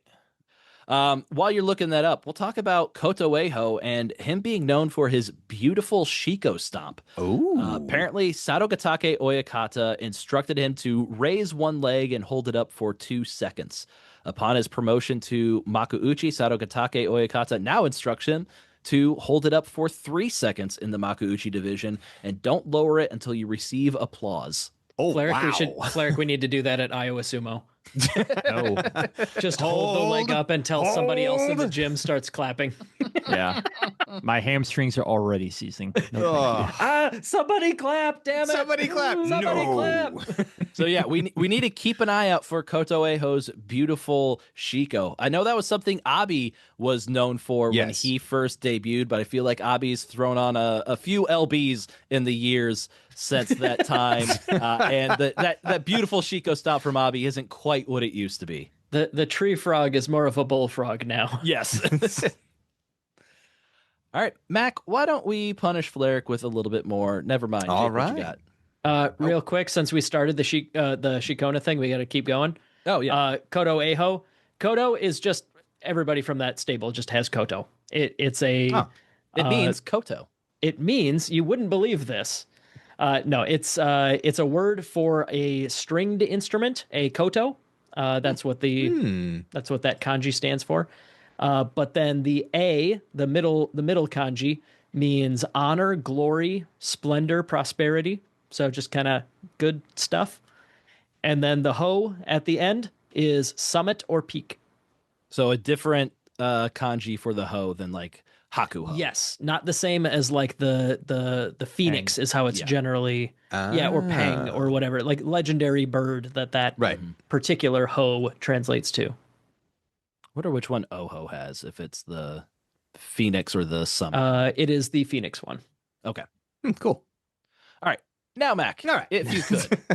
Flyric, how many non-Japanese wrestlers are allowed in a stable at one time? One. And why is that? Just because of a Wait, Flyric, slow down. Whoa! No, I'm kidding. No, I'm kidding. Hey, which American is indirectly partially responsible for that rule? No. We're not going into that. it's probably the guy. What's his name? Nailed it. He got it. He's not Yep, you sure got it. because I got no. so many people Um, over. The guy I was going for was John Jocks, the guy who was responsible for recruiting a ton of Hawaiians into sumo Yes. in the 90s. Oh, okay. Yeah, that's awesome. But speaking of amazing sumo wrestlers. Known for his 100-hand slap, E. Honda has been one of the most recognizable sumo wrestlers in fighting games. What does the E stand for? What? I You thought dick. you juked him. You didn't say what fighting game it was from. I was like, oh, this is easy. I know it's Street Fighter. I got this. I know. Well, I was yes. ready. I was like, he gave me a simple one. How many For the Street first Fighter one? games are there? No, what does the Fighter E in 2, E the Honda movie, the stand game. for? Aichi? No. Does anybody else Eugene. know? No, not Eugene. Actually, right area. It's it E? Eric. It's your name. Oh gosh, he didn't even get it. Eustace. Edmund. Oh, it was okay. It was just a dumb. Yeah, it was just his name. name. It was like E Honda, Edmund Honda. But it's not even a Japanese name. That's stupid. No, I know. That's why it was hilarious. It's like, well, for Hawaiians, I'm like, good. yeah, okay, American. I like All right, that. here we go. Oh, is he that Hawaiian? No, but in the Street Fighter movie with Raul Julia, he was billed out of Hawaii, I think. Interesting. For All right. you, the day that you didn't know the answer to that question was the most important day of your life. For me, it was. But for me, when are it we was only recording? Tuesday. It's Monday. Monday, yes. These are Yeah. some high highs and some low lows, Mac. I'm pretty sure I'm 50-50 across this entirely with the question. Oh no, you see through my plan. I'm impressed Give you got me- the Kabu one. That was great. Yeah. Yeah. Yeah. It's Kabu stuff. What are you talking about? Come on. Everyone studies this stuff. Well, you All only right. have two more to go, so Okay. Hopefully the both layups. I'm trusting you, Mac. I'm trusting you. well, I Surely think this they're won't- layups, but okay. Be angry. This won't make me angry at the end of this. Sure. All right, let's talk about another few topics, just real quick. As we mentioned, we've got a lot of Rikishi that are in the Joy for the first time, including Oshoma, who is not only in the Joy for the first time, but he's in the Sanyaku for the first time in his career. He is currently 1-8 against Sanyaku Rikishi in his career, and that one win was against Komosubi Shodai, who went 4-11 that basho. What are your expectations for Oshoma this basho, Jake? Low. Yeah, I don't really think we need much more than that. Yeah, I I'll be honest. Oshoma, pretty good. Like he's gotten 10 wins 3 times in the top division. he's not bad. He's not bad, Like, but surprisingly like, he's- competent. Yes, I'll be honest though. Like he's just not. Yeah, competent is a good word. competent. Because, like that was accurate. Competent. I literally don't know the last time somebody made it to Sanyaku before I even like knew who they were. You know, I could recognize him, but like if right now you put a gun to my head and say, "What's Oshoma? How does he wrestle?" I'm not really sure. I don't know. Super pull down type of guy. Okay. Yeah. I don't know if that's right. But you know what I mean? Like Hataki he's, Komi 51. The next highest is Oshidashi with 30. man, Hell yeah. I really should like him more because that's awesome. It's oh man, that's the gentleman's henka is to do it after the match has started is the Hataki Komi. But no, like I can't like even like back when Daisho started to be good, I know that we had a joke for a long time of like, who's that? Who? I don't recognize Who? that name. Yeah. I'm curious if Oshoma is going to be that guy for me. I don't know. Like he's perfectly competent. He might just stick around, or better yet, make me have an opinion about him. That would be cool. Make me notice you. Yeah, it'd be great. I'd love to have an opinion of him. I don't, but maybe someday. Joining Oshoma at Komosubi, we have Takayasu, who in a banzuke first was a Komosubi that went 6-9 the previous basho and got to remain Komosubi the next basho, much to the chagrin of me and most other people that predict banzukes. So, Flyric, do you think Takayasu's going to make the most of his second chance at Komosubi this basho after a very poor start to the previous basho where he ended up finishing 6-9 and should have been demoted from Sanyaku? Interesting. Okay. I think he's barely going to get a 7-8 which is going to, but since everyone else loses behind him, he once again is going to keep his Komosubi rank. Whatever would just infuriate you, Ryan, I believe, on the banzuke is 7 and 8's what I reasonable. believe. It's reasonable. All right, I 6 and wouldn't 9. like it, but it's reasonable. 6 and 9 again, back to back, and once again is going to end up with him as Komosubi West. So You're a all he monster, needs to but do, with this current banzuke committee, reasonable. absolutely. Honestly, I think the guy gets 5 or more wins. He's almost guaranteed to stay as a Komosubi. Al, it's tough to say. As someone who definitely has high highs and low lows, Takayasu. It's another. It depends who shows up. I cannot say one way or the other. Yeah, it depends on how that lower back is feeling, because that's just injury that's not going away. In March, it was feeling pretty good. In May, it wasn't feeling that good. So we'll see. We'll see how it's going. Hopefully, he doesn't have to pull out. I think he's on like his healthiest streak that he's been over the past few years. He's competed in the last 5 tournaments. And completed the last 5 tournaments. The last time he completed 5 consecutive tournaments was back in 2021. Oh, wow. So Okay, been a while. That hurts me in my nostalgia bone.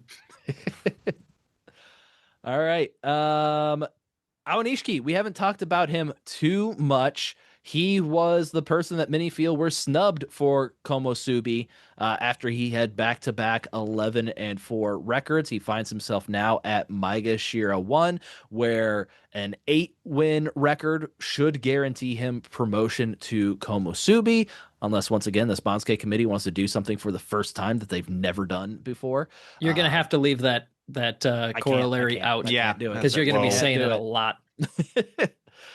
Can Aonishiki, first time in the Joy, can he keep the hot streak alive, Mac?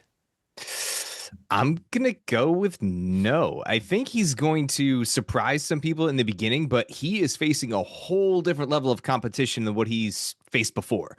So I think in the beginning, he might get a couple if he keeps his head about him, but I think they're going to figure him out a little bit quicker. So I don't see an 11-4. I do see possibly an 8-7 or a 7-8 if he keeps his head about him. Yeah, I think his best chance is to probably get absolutely demolished in the first week going up against all the Sanyaku Rikshi. I mean, they just have so much more experience than him. It's hard to see him. Exactly. Like even picking up like 3 or 4 wins against the Sanyaku ranks. And then with that dismal record, get paired up against other people with similarly dismal records that he can beat up on to string together 5, 6, 7 wins in the second week to get a salvageable 7-8, 8-7 record. So that's my expectation. That's my hope for Aonishiki. And maybe he surprises somebody. Maybe he gets that one extra win to just knock him over the edge, but that's a tall order. Yeah. I would be pretty shocked if we saw double-digit Aonishiki. I would be very happy, but I would be shocked if we saw double-digit Aonishiki. It's going to be 2-13, but 2 Kinboshis. Oh, I hate that so much. I was gonna say 6 to 10 wins, with it being much more heavily on the 6 and 7. But I would also not be floored with a 10. I would be pleasantly surprised, but not incredibly surprised, you know? Yeah. Which Joy newcomer? We've already talked about Oshoma Aonishiki, but we also have Onokatsu, Kinbozan, Haku Oho, who will all be in the Joy for the first time in their careers. Which one of them do we think will fare the best? I want to say Haku Oho, but I think it might be Kinbozan. That's the way that I'm leaning. I'm leaning toward Kinbozan. Yeah, I feel like he had that 12-3 in January. He went to the playoff, and in that 12-3, he beat Onosato. He beat Koto Zakura. He picked up a couple of big wins. He beat Maegashira 1, Kirishima. I mean, he picked up his losses against Sanyaku Rikshi there too, but he got some big wins in that basho. Whereas if we look at just last basho for Hakuoho, he was tearing it up in the first week. And then they just start throwing him against Sanyaku after Sanyaku after Sanyaku. And he can't take down a single one of his Sanyaku opponents. Seemed pretty outclassed by all of them. So I think Kinbozan's got a little bit more experience going up against those guys. Not a ton, but a little bit more. And he's had some success. So I think Kinbozan is most likely to have the best record of those other three. I don't know. Onokatsu's a bit of a wild card to me. I think that he could do almost anything without it being weird. He's similar to Oshoma, Sure. who's just kind of been quietly and surprisingly competent. But that hasn't landed him somehow in the Sanyaku ranks. So I'm glad you brought up those two together because like they're similar names. Yeah. I don't think I would score 100% on a test of which one is which. It would be iffy for me. Yeah. I need to correct something we said in the past. Onokatsu, I believe he was the final Makushita 15 Tsukidashi. Oh, Okay. not Oshoma? Not like Onosato or Onokatsu Hakuoho. was, yes, and at the end of 2023, Onosato was before that. Yes, Onokatsu is more recent than Onosato at the very least. Yeah. Yep. All right. Real quick, Mac, is there anybody else between the ranks of Maegashira 1 through Maegashira 5 that we haven't really talked about that you want to talk about a little bit more? Yeah, actually, there talked is. about most of them. Yeah, no, and that's looking at the two that we didn't talk about. I think the one that I want to highlight is Wakamoto Haru, one of Flyric's guys. He's streaky right now, so he's every other. I want to see if he can keep his little every other streak alive. So at this point, he should get. I had his stats pulled up. There we go. So he was. If I go back a couple basho, 11-4 back in September of last year, 10-5 November, 6-9 January, 9-6 March, 7-8 May. So now I'm wondering, will he do 8-7, or will he bust out a 10-5, or another 9-6? So I think I'm going to be watching for him to get a Kachikoshi this time around. All right.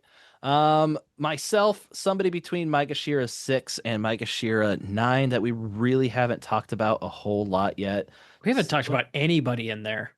We talked briefly about Takeru Fuji. I want to see how he bounces back after the last basho. I know he's got to be incredibly disappointed with that 6-9 record. He basically dominated anybody who wasn't in the Sanyaku for the most part, but then just got absolutely walled by anybody that wasn't a Maegashira. So I'm interested to see how Takeru Fuji bounces back, because it seems like that injury that he got on day 14 when he won his Yusho is that hampering him and keeping him from being like that absolute freight train that we saw in his Makuuchi debut, because we have not seen that since. So I want to see if Takeru Fuji can bounce back here. Everybody else in that range, like, I mean, what do you, Ura at Maegashira 9, that's his lowest rank for a while. Be interested to see. I'm sure he can get winning record 9-10 wins from there, but I also wouldn't be shocked if he got 7 or 6 wins from there as well. Everybody else, Ura's must see TV, but that doesn't mean that his results are going to be notable. Yeah. Flyric, anybody from Maegashira 10 through Maegashira 13 catching your eye? And I'm guessing you're going to talk about Asakoryu. Definitely. I think I've mentioned that guy. right. Like, You're an Asakoryu stan, I've noticed. yeah, I definitely am. Like, he's just like a tiny guy who's got some muscle on him. He's got some fight. I definitely agree with B that Midori Fuji is being left out for the rise of Asakoryu. So, yeah, keep an eye on him. I think some fun small boy sumo will Small come boy out of him. sumo. Yeah. All right, and then Jake at the bottom of the banzuke. Anybody else you want to talk about down there that we haven't brought up? Mitakeumi is back by sheer luck. Yeah, Not luck. Not that the people making the banzuke did it wrong, but like he just absolutely blew it the last year or so in the top division, leaving the top division for the first time since, I know we've covered this before, Like 2015. Yikes. He only spent 4 basho in his entire career outside the top division until now. and he went down to Juryo, absolutely eked out an 8-7 to come back up to the top division. Is he going to be okay again, or is he just going to get shithouse blasted straight back down to the bottom? Like, I'm worried for him. I guess I'm extremely pessimistic, but I'm extremely interested. I'm going to watch it. I'm probably going to be sad. We'll see. But he's the name that sticks out to me the most, other than like the newcomers that we've already mentioned. I'm also curious about Butterball, Kaio. Will he remain a prime candidate for new meme king? Yeah. So we do need a new meme king. Meme king. Yeah. Aqua being in the third division. It's just it's a rough time for us memers out there. Ura is always a staple. He always he gets us the nutrients we need to stay alive, but we need more to flourish. And Kaio is a good candidate to help us there. Absolutely. I totally forgot about Kaio. I love that. Said everyone ever. Yeah. He was such a delight last basho. Yes, I want him to continue living up to the memes that he's already generated. It's gonna be great. All right, Flyric, I think we need to get a little bit more trivia answers. All right. The I'm final 100%. two, Flyric. Are you ready? Go. I am ready. I'm prepared. Throw them at me. How many Gyoji are allowed to be active at one time? Oh no, this is Gyoji. This has nothing to do with Elder Stock. No. Oh my I god. think I know.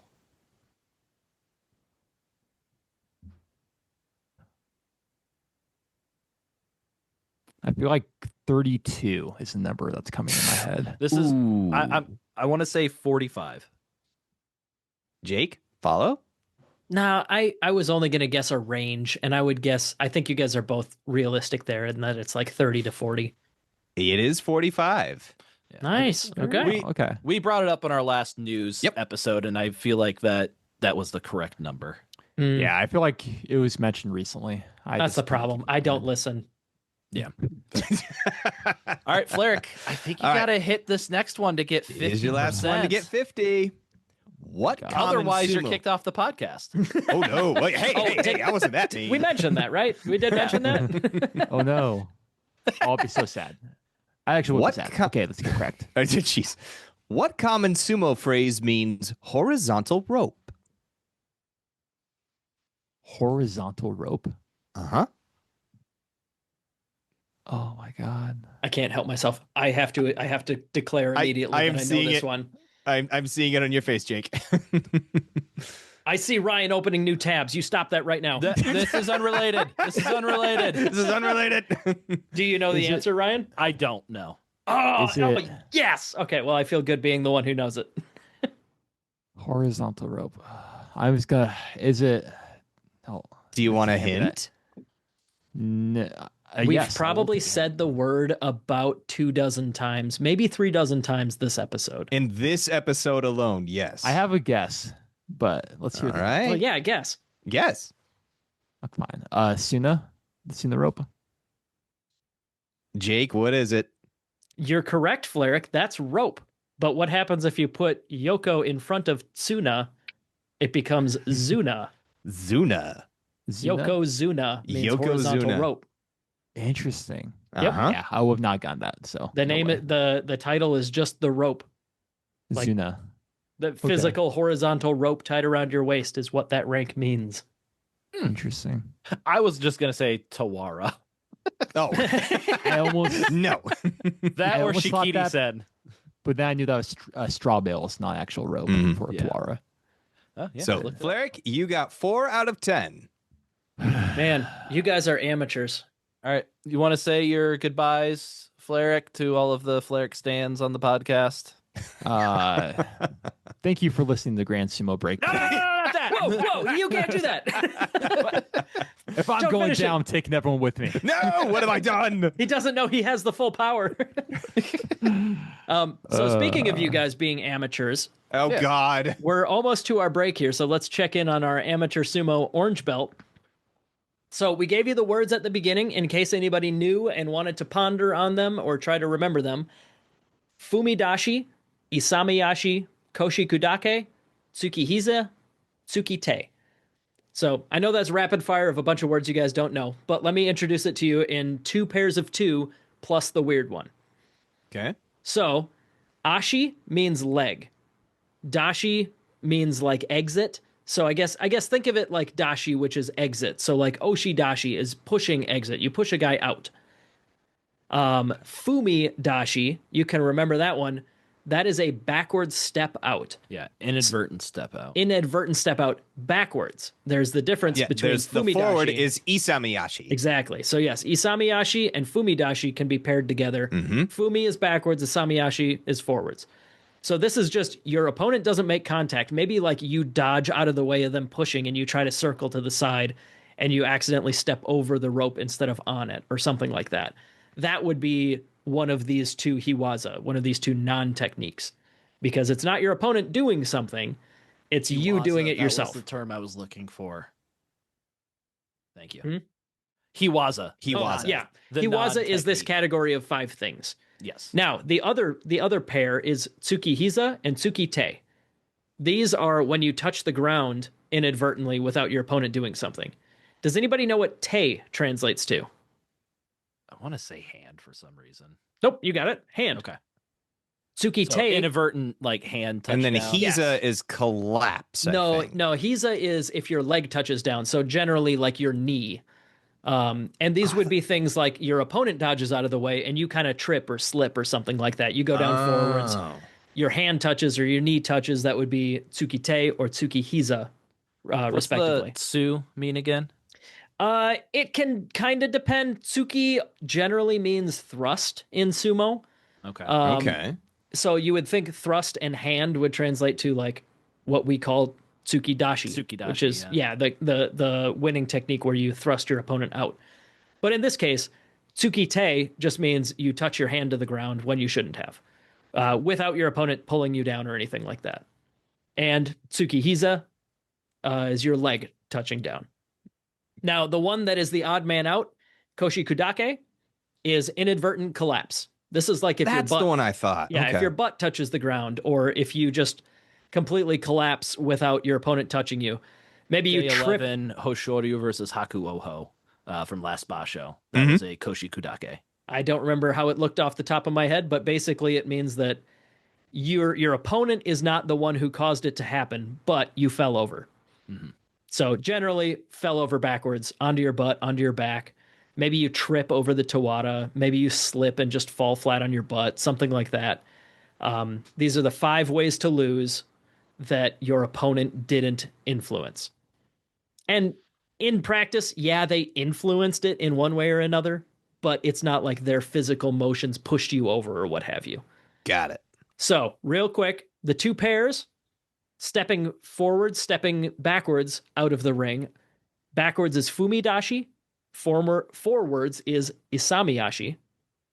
If you touch the ground with a hand, that's tsukite. Touch the ground with a leg, tsukihisa. And if you completely collapse, that's koshikudake. Okay. Got Cool. it. Those are our 5. We'll do a quick quiz closer to the end, but it is time for our break. Before our break, Jake got a sumo term. Want to see if Oh, you yeah, know. that's right. Ryan gets embarrassed when we ask him terms he doesn't know, so he has to get revenge. You have a chance. You have a chance on this one. Okay. How many hairdressers are allowed? Oh God! Son of Actually, a bitch. that was a potential question. Yeah, I Matt was like, probably oh, that's looked that up mean. already.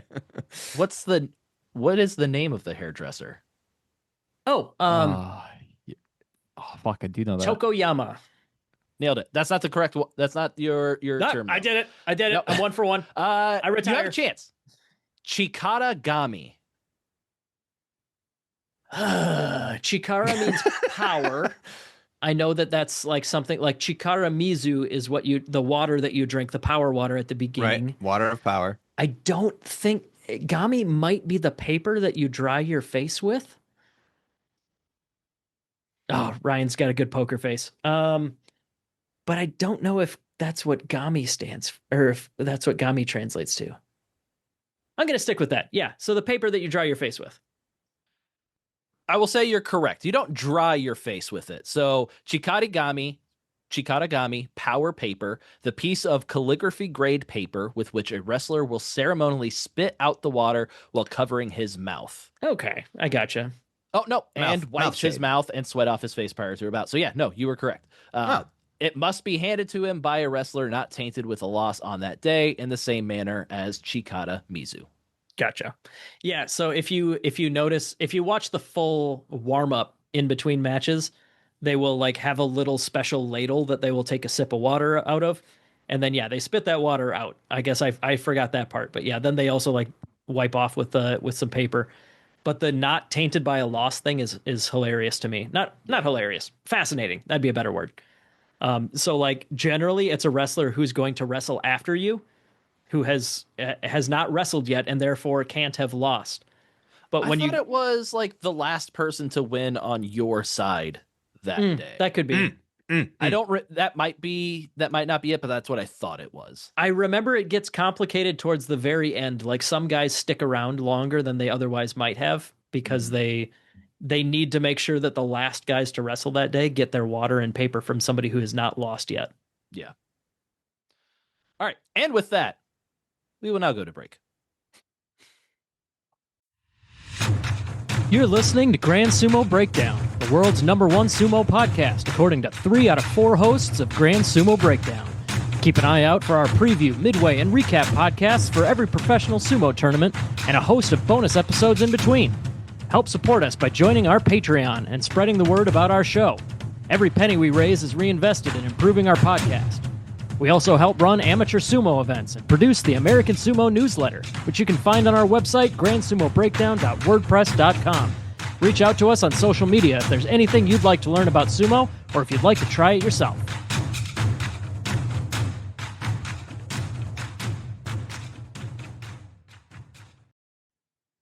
Welcome back. We are going to take a look at the Grand Sumo Breakdown belt after I tell an incredibly cute story of what just happened over break. I got a knock on my door, which was perfect timing because we were on our break. And my wife came in and said that my son has been whining and not going to sleep because he wants to see his dada. So I went in there and I was like, "Oh, okay, buddy, let's get to sleep. Yeah, Dada's still here. I'm just in my office. I'm on a phone call." And then I come back in here and we almost got started again. And I got another knock on my door. Apparently the hug that he turned down when I was in there the first time, he regretted. So as soon as I left the first time after him saying, "No, I don't want to hug," he just started bawling again as soon as my door closed. Oh, buddy. So I went back in there. I gave him a hug. I said, "Oh, do you want to give me a kiss?" And he said, "No, I want you to give me a kiss." So I give him a kiss on the forehead. And then he says, "And a hug." And while I'm hugging him, he goes, "Thank you very much. Now go back in your office." Now I'm done. You can go now. Now I'm done. Exactly. Leave. Oh God, it's really refreshing, the honesty sometimes. Not when he says no to a hug, but the that part is like that is soul destroying in a way that no one can understand who hasn't been through it. Yeah. But the go back in your office, I'm done with you. That part is Dismissed. refreshing. Yes. Yeah, a lot cuter than the break that I had, which was just me checking to see how did my wife putting our child down for bed. She's like, "Oh yeah, it was fine," and then just like trying to fit as much filling me in on the drama as we catch up on Love Island as she could within the 2 minutes before I had to get back in here to record. No I'm spoilers sorry. from anybody in the comments, please. We're way behind. I don't want any spoilers, but we just discovered Love Island like 4 days ago, and we are obsessed and we love it. Sounds like me and Mac are going to have to monitor YouTube comments instead of Ryan this time. Oh, God. Mac, Where's prepare, the GSP belt at? prepare for the Love Island spoilers. No. All right, GSB belt, because it's the preview, we'll go over how it works, but the actual info is brief this time. We've got 2 belts going. At the very beginning of, let's see, Haru of 2024, we started our 3rd iteration of the winner's belt, which means the very first match of that tournament. the winner got the belt, and whoever beat that guy got the belt, and whoever beat that guy got the belt. And we wanted to see how long it would take to get to the top division. We did it! We did it! It got to the top division. We did it! The belt is currently around the waist of Koto Eiho. I'm sure that he is hopeful that there's a different belt around his waist called a Flyric. Mawashi. Atsuna. Whatever. But for now, this is the belt that is around the waist of Koto Eiho, who is now in the top division. So over the course of... So, okay, all right. So Suna is just rope? That's the belt. It's so Yokozuna. So anyways, Koto Eiho is now at Maegashira 17.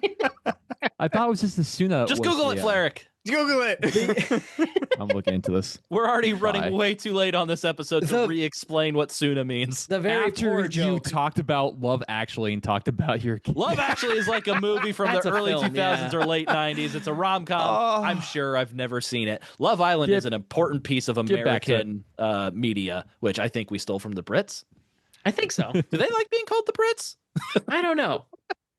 I'm monitoring the comments now. Like, no, Ryan cannot be held I don't know. liable for anything he says. There's got to be some good slurs for British people. Sound off in the comments if you got any slurs for it. How did the channel get shut down? Koto Eiho, Maegashira 17, bringing the third Love Island iteration of the originally aired on GSP. British TV. Oh, God. Okay, glad we cleared that up. Thank you for interrupting me when I started getting going again there. Koto Eiho is he was promoted from Juryo 7 all the way up to Maegashira 17. We discussed the particulars on our banzuke episode, but what that means is that this belt is in the top division. Next, we are going to watch over the next probably year, maybe even 2, as that belt makes its way all the way up to the Yokozuna. When it reaches a Yokozuna, we will retire that iteration of the belt. I was going to say, does it just need to reach the rank of Yokozuna? We have 2 now. Does it need to hit Yokozuna East? That may depend a little bit on where our loser's belt ends up, because I don't know if these things are going to finish how we want at the same time. I don't think it was ever the goal to see if they finish at the same time. This is the first time that we've done the loser's belt, so we really don't have a whole lot of history or expectations of where it's going to go. But at the same time we started that winner's belt, we also said the very last match of that first day of Haru 2024, the loser of that bout gets the loser's belt. And whoever loses to that guy gets the belt. And whoever loses to that guy gets the belt. Turns out that's complicated because guys who lose a lot will often go Kyujos. Yep. So we had to make up some rules on the fly. Looks like only 4 times, though, the holder of the belt went Kyujo. So we had to go back and figure out who should have it instead. But, that happened a lot. It was also kind of funny because we assumed that Terano Fuji versus Nishikigi, the loser's belt will go to Nishikigi. Of course it will. And then he gets a frickin' Kinboshi. I don't think so. I think Nishikigi was Komusubi.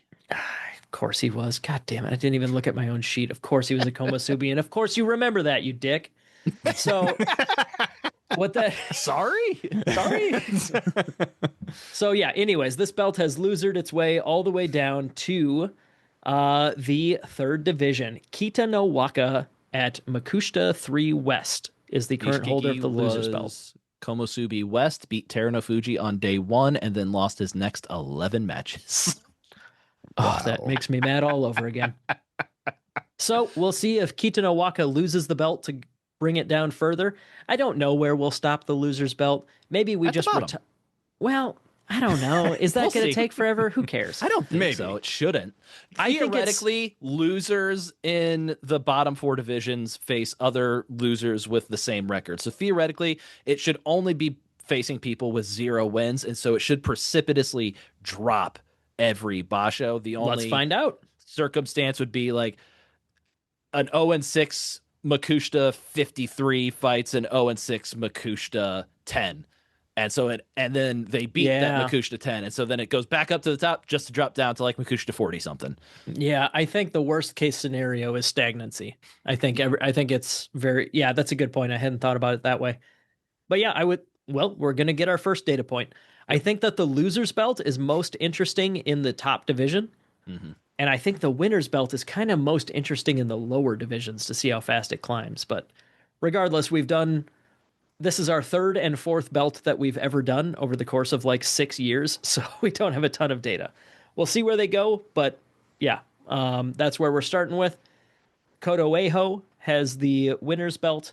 Kita Waka has the loser's belt.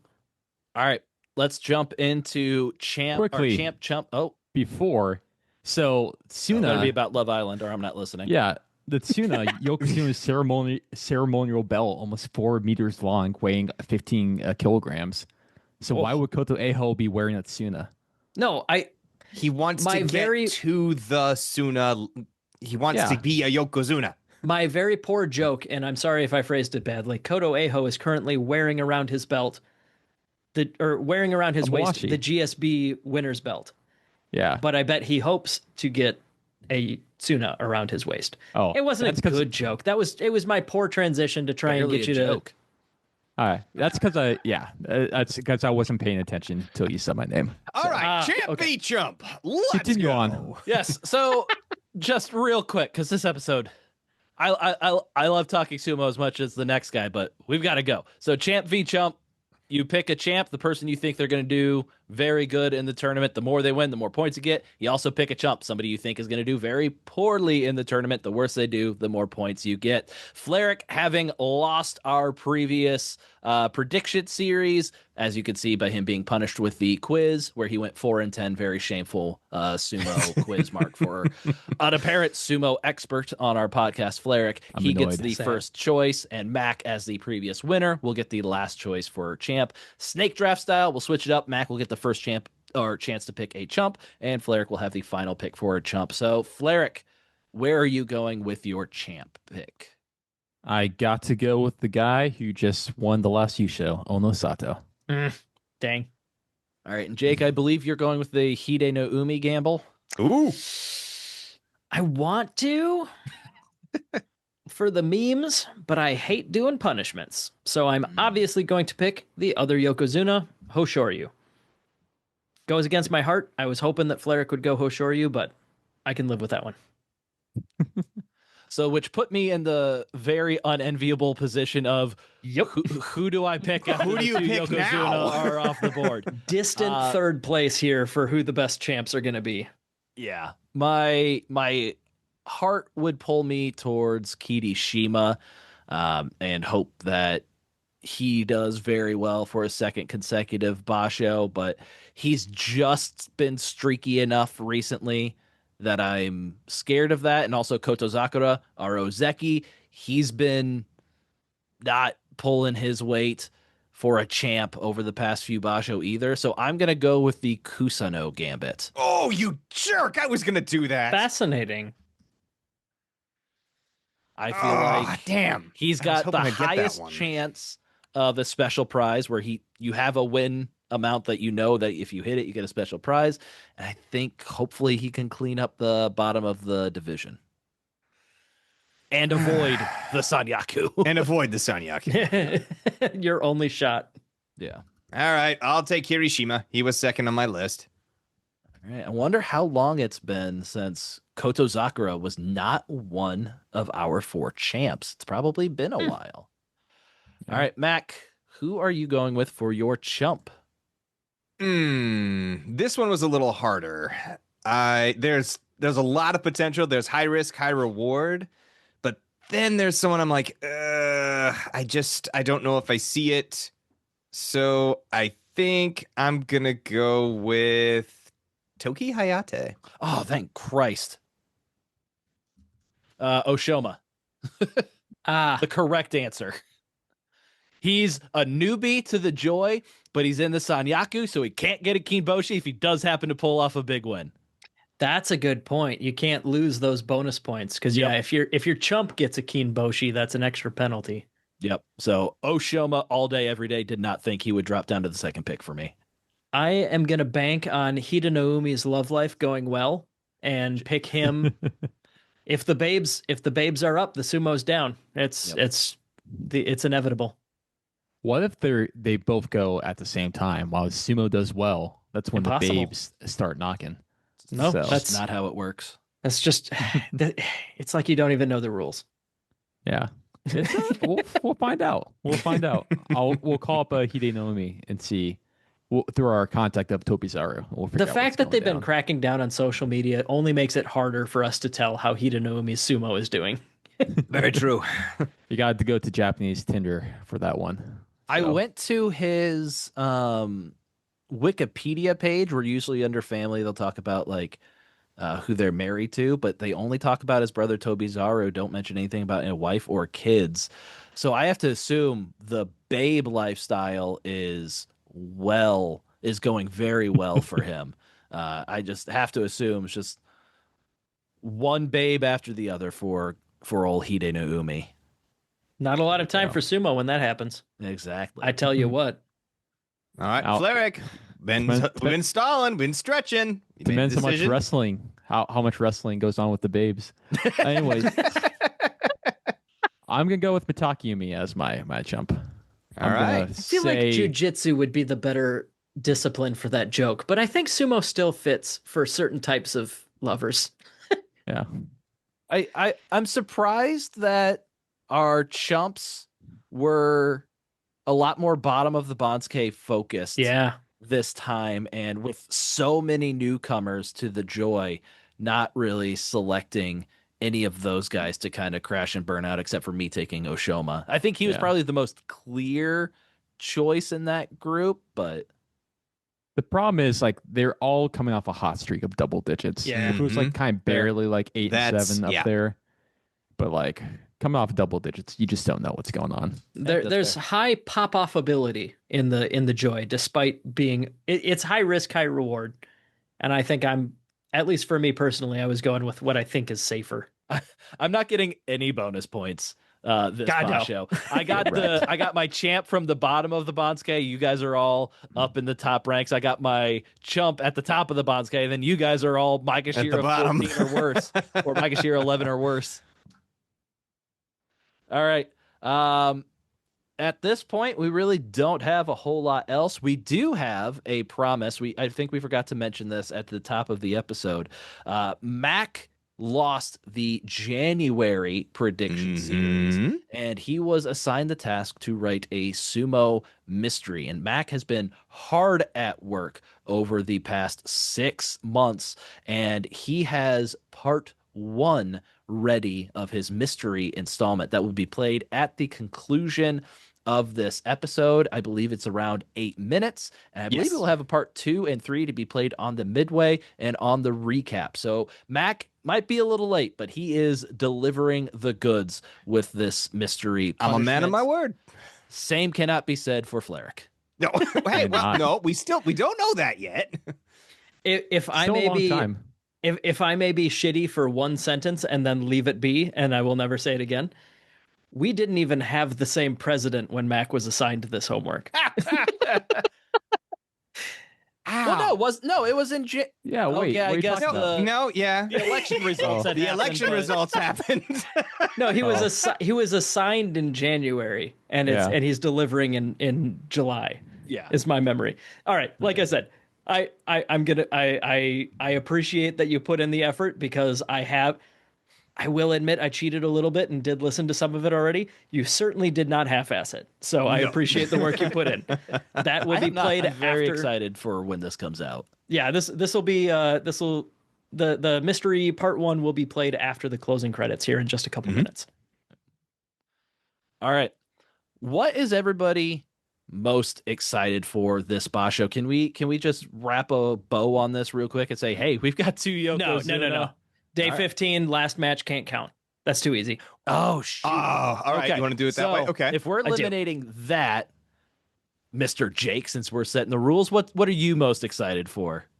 Aonishiki and Haku Oho. I want these prospects. Yep. They're getting their full test. Okay, that answer's out now. Shit. Yeah.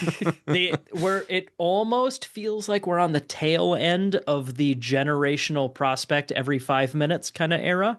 I hope that these two can continue to deliver their part of that bargain. Hey, Kusano's kind of on that track as well. There you go. Could Gotta be. see how he does. I'll lump him in there. Get that 11-4 record to kind of get him in that same group as Onosato, Hakuoho, Aonishiki, Takeru Fuji. Totally.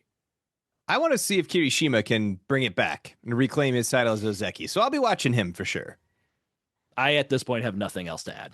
We've taken my top 3. We've done it. Yeah. I want to see if I want to see how hard Oshoma biffs it in the Sanyaku now. Oh. That's what I'm looking forward to. Kinboshi and Kachikoshi. Here he comes. Anyways, Watch. Oho versus Hoshoryu. Continuation of that rivalry. Ooh, the I'll love to see rivalry. how it goes. Yeah.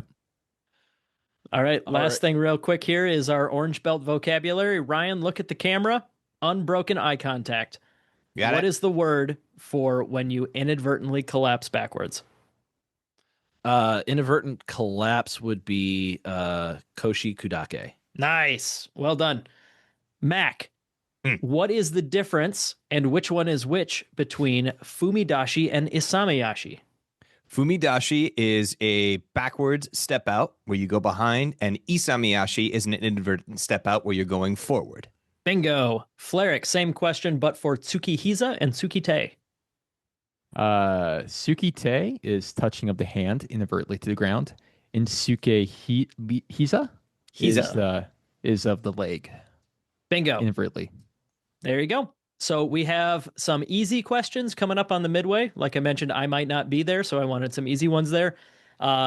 Same outline. I mean, Ryan, you will know all of those words. So yeah, just I will run with also it. be asking myself a difficult sumo term that I have researched for myself. Bingo. Oh. And then on the recap, we will have a couple more. I think there's 4 more words that will come up on the recap. Only one of them, I don't think. It's going to be easy. The recap's easy. This is the hard one. These 5 words, that's the only hard part of Orange Belt. No big deal. All right.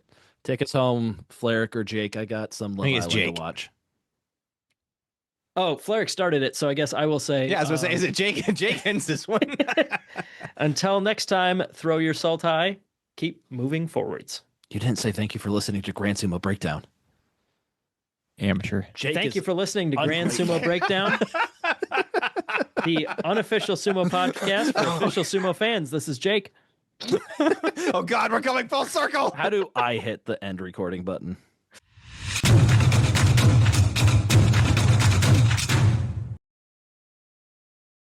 Gifuam City, a chaotic bowl of Chanko where men like Haramafuji Jones dive deep under the dark mawashi of crime and flip it over for exposure to the bright stadium lights of justice. But in this salt and clay-coated arena, a crusader stalks the back alleys of the karaoke bars, hurling his own microphone or beer bottle of justice at every ne'er-do-well. He is the Fat Man. The GCPD building lies at the heart of Gifuam City. On the roof of this many-storied building, a lone searchlight shines high into the clouds over the multitude of skyscrapers. Commissioner Tantei of the JSAPD stares up at the symbol in the clouds, a Suna with 5 Shide dangling from it, his eyes drifting down to the illuminating lettering of the Wano Tower below it. A fluttering sound comes from behind Commissioner Tantei. He spins on his heels, but only sees a flock of pigeons taking flight. Rats with wings. Bats. Huh? Tantei stares into the shadows and sees the silhouette of a figure, a large man in a black kimono with a yellow Suna and Shide. He's never seen the man's face, only a strong jawline and a surly mouth. The rest is obscured by a cowl, leading up to a stylized chonmage at the top of his head. The man approaches on black split-toed booted feet. Fat man? What do you mean? Rats with wings. But bats are mammals, Tantei, not rodents. Oh, right. The devil's in the details, Commissioner. You should know that. Look, we're not here to discuss zoology. We need your help. Tantei gives Fat Man a large folder. The yukata-clad crusader opens the file and sees a photograph clipped to the inside cover. A younger man with a grimace on his face stares back at him. He appears to be in the midst of an exhale through pursed lips, one eye squinting as an arm is poised to slap his mawashi. Ozeki Koto Zakura? That's right. Says here his last performance was abysmal. Not uncommon for a sumo wrestler to have an off-tournament, Tantei. True, but this case is special. He was on the cusp of Yokozuna. He's got the size, the pedigree, the youth. Everyone was all ready for him to take the rope. Instead, Hoshoryu got the promotion. exactly. Yokozuna performance or equivalent. 13-2 plus a Tomoe-sen victory. He's got the grit for Yokozuna. Personally, I understand and agree, but someone up the chain of command isn't buying it. Mayor Mills sent this down to me personally and told me to get on it. They're under impression that Kotozakura was sabotaged somehow. Fat Man flips through the docket and sees notes and pictures of Sarugatake Beya and the doyo in the Ryogoku Kokukikan. They believe something happened to anger the sumo gods, Fat Man. Kotozakura was poised for the rope, and someone put a stop to his run. Any leads? Tentei turns to stare back at the signal in the sky. The only lead we had was one of the Yobidashi. When he placed the salt bucket on the edge of the ring for Kotozakura, he said it felt off. And when it was thrown to purify the ring, he said it smelled sweet, almost like sugar. But who? Tentei glances back and finds he's only talking to the darkness. Sirens and the sounds of the city filling the night once more. The Ryogoku Kokukikan, the arena where sumotori battle it out on the clay for the glory of the sumo gods, sits covered in a dense fog. Security guards patrol the grounds, casting glaring orbs of light about the complex. But amidst the obscuring mist, the Fat Man moves like a shadow. Knowing that the ring had long been demolished following the tournament's completion, there would be no evidence of any sugar left. His only hope was the ceremony supply room. Finding the room locked, Fat Man reaches to his suna and pulls a lock-picking tool from one of his shide. The lock clicks open, and he steps through the door. The scent of musty rice bales and clay invades his nostrils. He pulls a small flashlight from another pouch and begins examining the contents of the room. Wooden crates containing sake bottles, containers of dried rice bales, ring consecration items, banners for match sponsors, mattresses for the ring judges, and massive salt containers. The Fat Man investigates the vat marked for the Hatsu basho, but sees only the unused bags. But wait, there at the bottom. His light flashes upon a blue scrap of cloth unlike any of the others in the container. He snatches the fragment and places it in one of his thunderbolt fronds. What the heck? Fat Man turns to see a patrol guard entering the room. The Fat Man! Fat Man reaches for another of his shide and hurls a small ball that explodes on contact, filling the room with smoke. The guard coughs, stumbling out of the room as Fat Man rushes past. The guard attempts to radio ahead for all units to be on alert, but no trace of the Fat Man is found. Deep within the confines of his secret heya, the Fat Man stands before a massive centrifuge. Memory banks and processing towers blip and buzz around him as he deftly works the interface console of the devices now dissecting and scrutinizing the fabric. Echoing steps sound in the darkness as a white-haired man with a stylish goatee and neatly pressed butler attire appears bearing a tray. Tea, sir? Yes. Thank you, oyakata. Oyakata sets the tea on the computer console and looks up at the computer screens. My pleasure. What dastardly schemes are you attempting to thwart tonight? Commissioner Tentei and the JSA suspected foul play in the last tournament. They say Kotozakura was sabotaged. Oyakata walks to the desk containing the file Commissioner Tentei had given Fat Man and begins to thumb through the dossier. A Rikshi having a bad tournament is hardly cause for alarm, particularly when they're in the Sekitoi ranks. I said as much. But they may be onto something. Fat Man points to the scrap of fabric on the analyzer as a laser beam scans over the cloth. I'm not familiar with this brand. Most of the salt is imported through Osako and Mextralia, through the Kiwis organization. That doesn't make any sense. Why would the Kiwi want to hurt his profit margins? No, particularly when they're his legitimate side of his business dealings. The Fat Man has a veritable rogues gallery of foes, and among them, the Kiwi ranks within the top 5. But all further musings halt as the computer system begins to signal an end to the end of the chemical analysis. Oyakata and Fat Man look at the screen of the Fat computer as a visual readout of its findings begin to scroll up on the display. Seems to be correct. Salt with traces of seaweed. No. Look closely. Sucrose is present. That's table sugar. Then it would seem Commissioner Tentei was right. Indeed. The fabric is from a rice flour and sugar processing company that went out of business years ago. Happy, Fun, Pound, and Run Incorporated. With a name like that, I'm not surprised. Seems like the whole district was recently purchased by Sweat and Steam Industries. Sweat and Steam? Isn't that a subsidiary for Kone. Kanaroi Fa Kone, known as the Hot Spring King, and one of the more notorious criminal bosses of the underworld. Why would the Hot Spring King attempt to cut in on the Kiwis' business? I don't know, but I'm going to find out.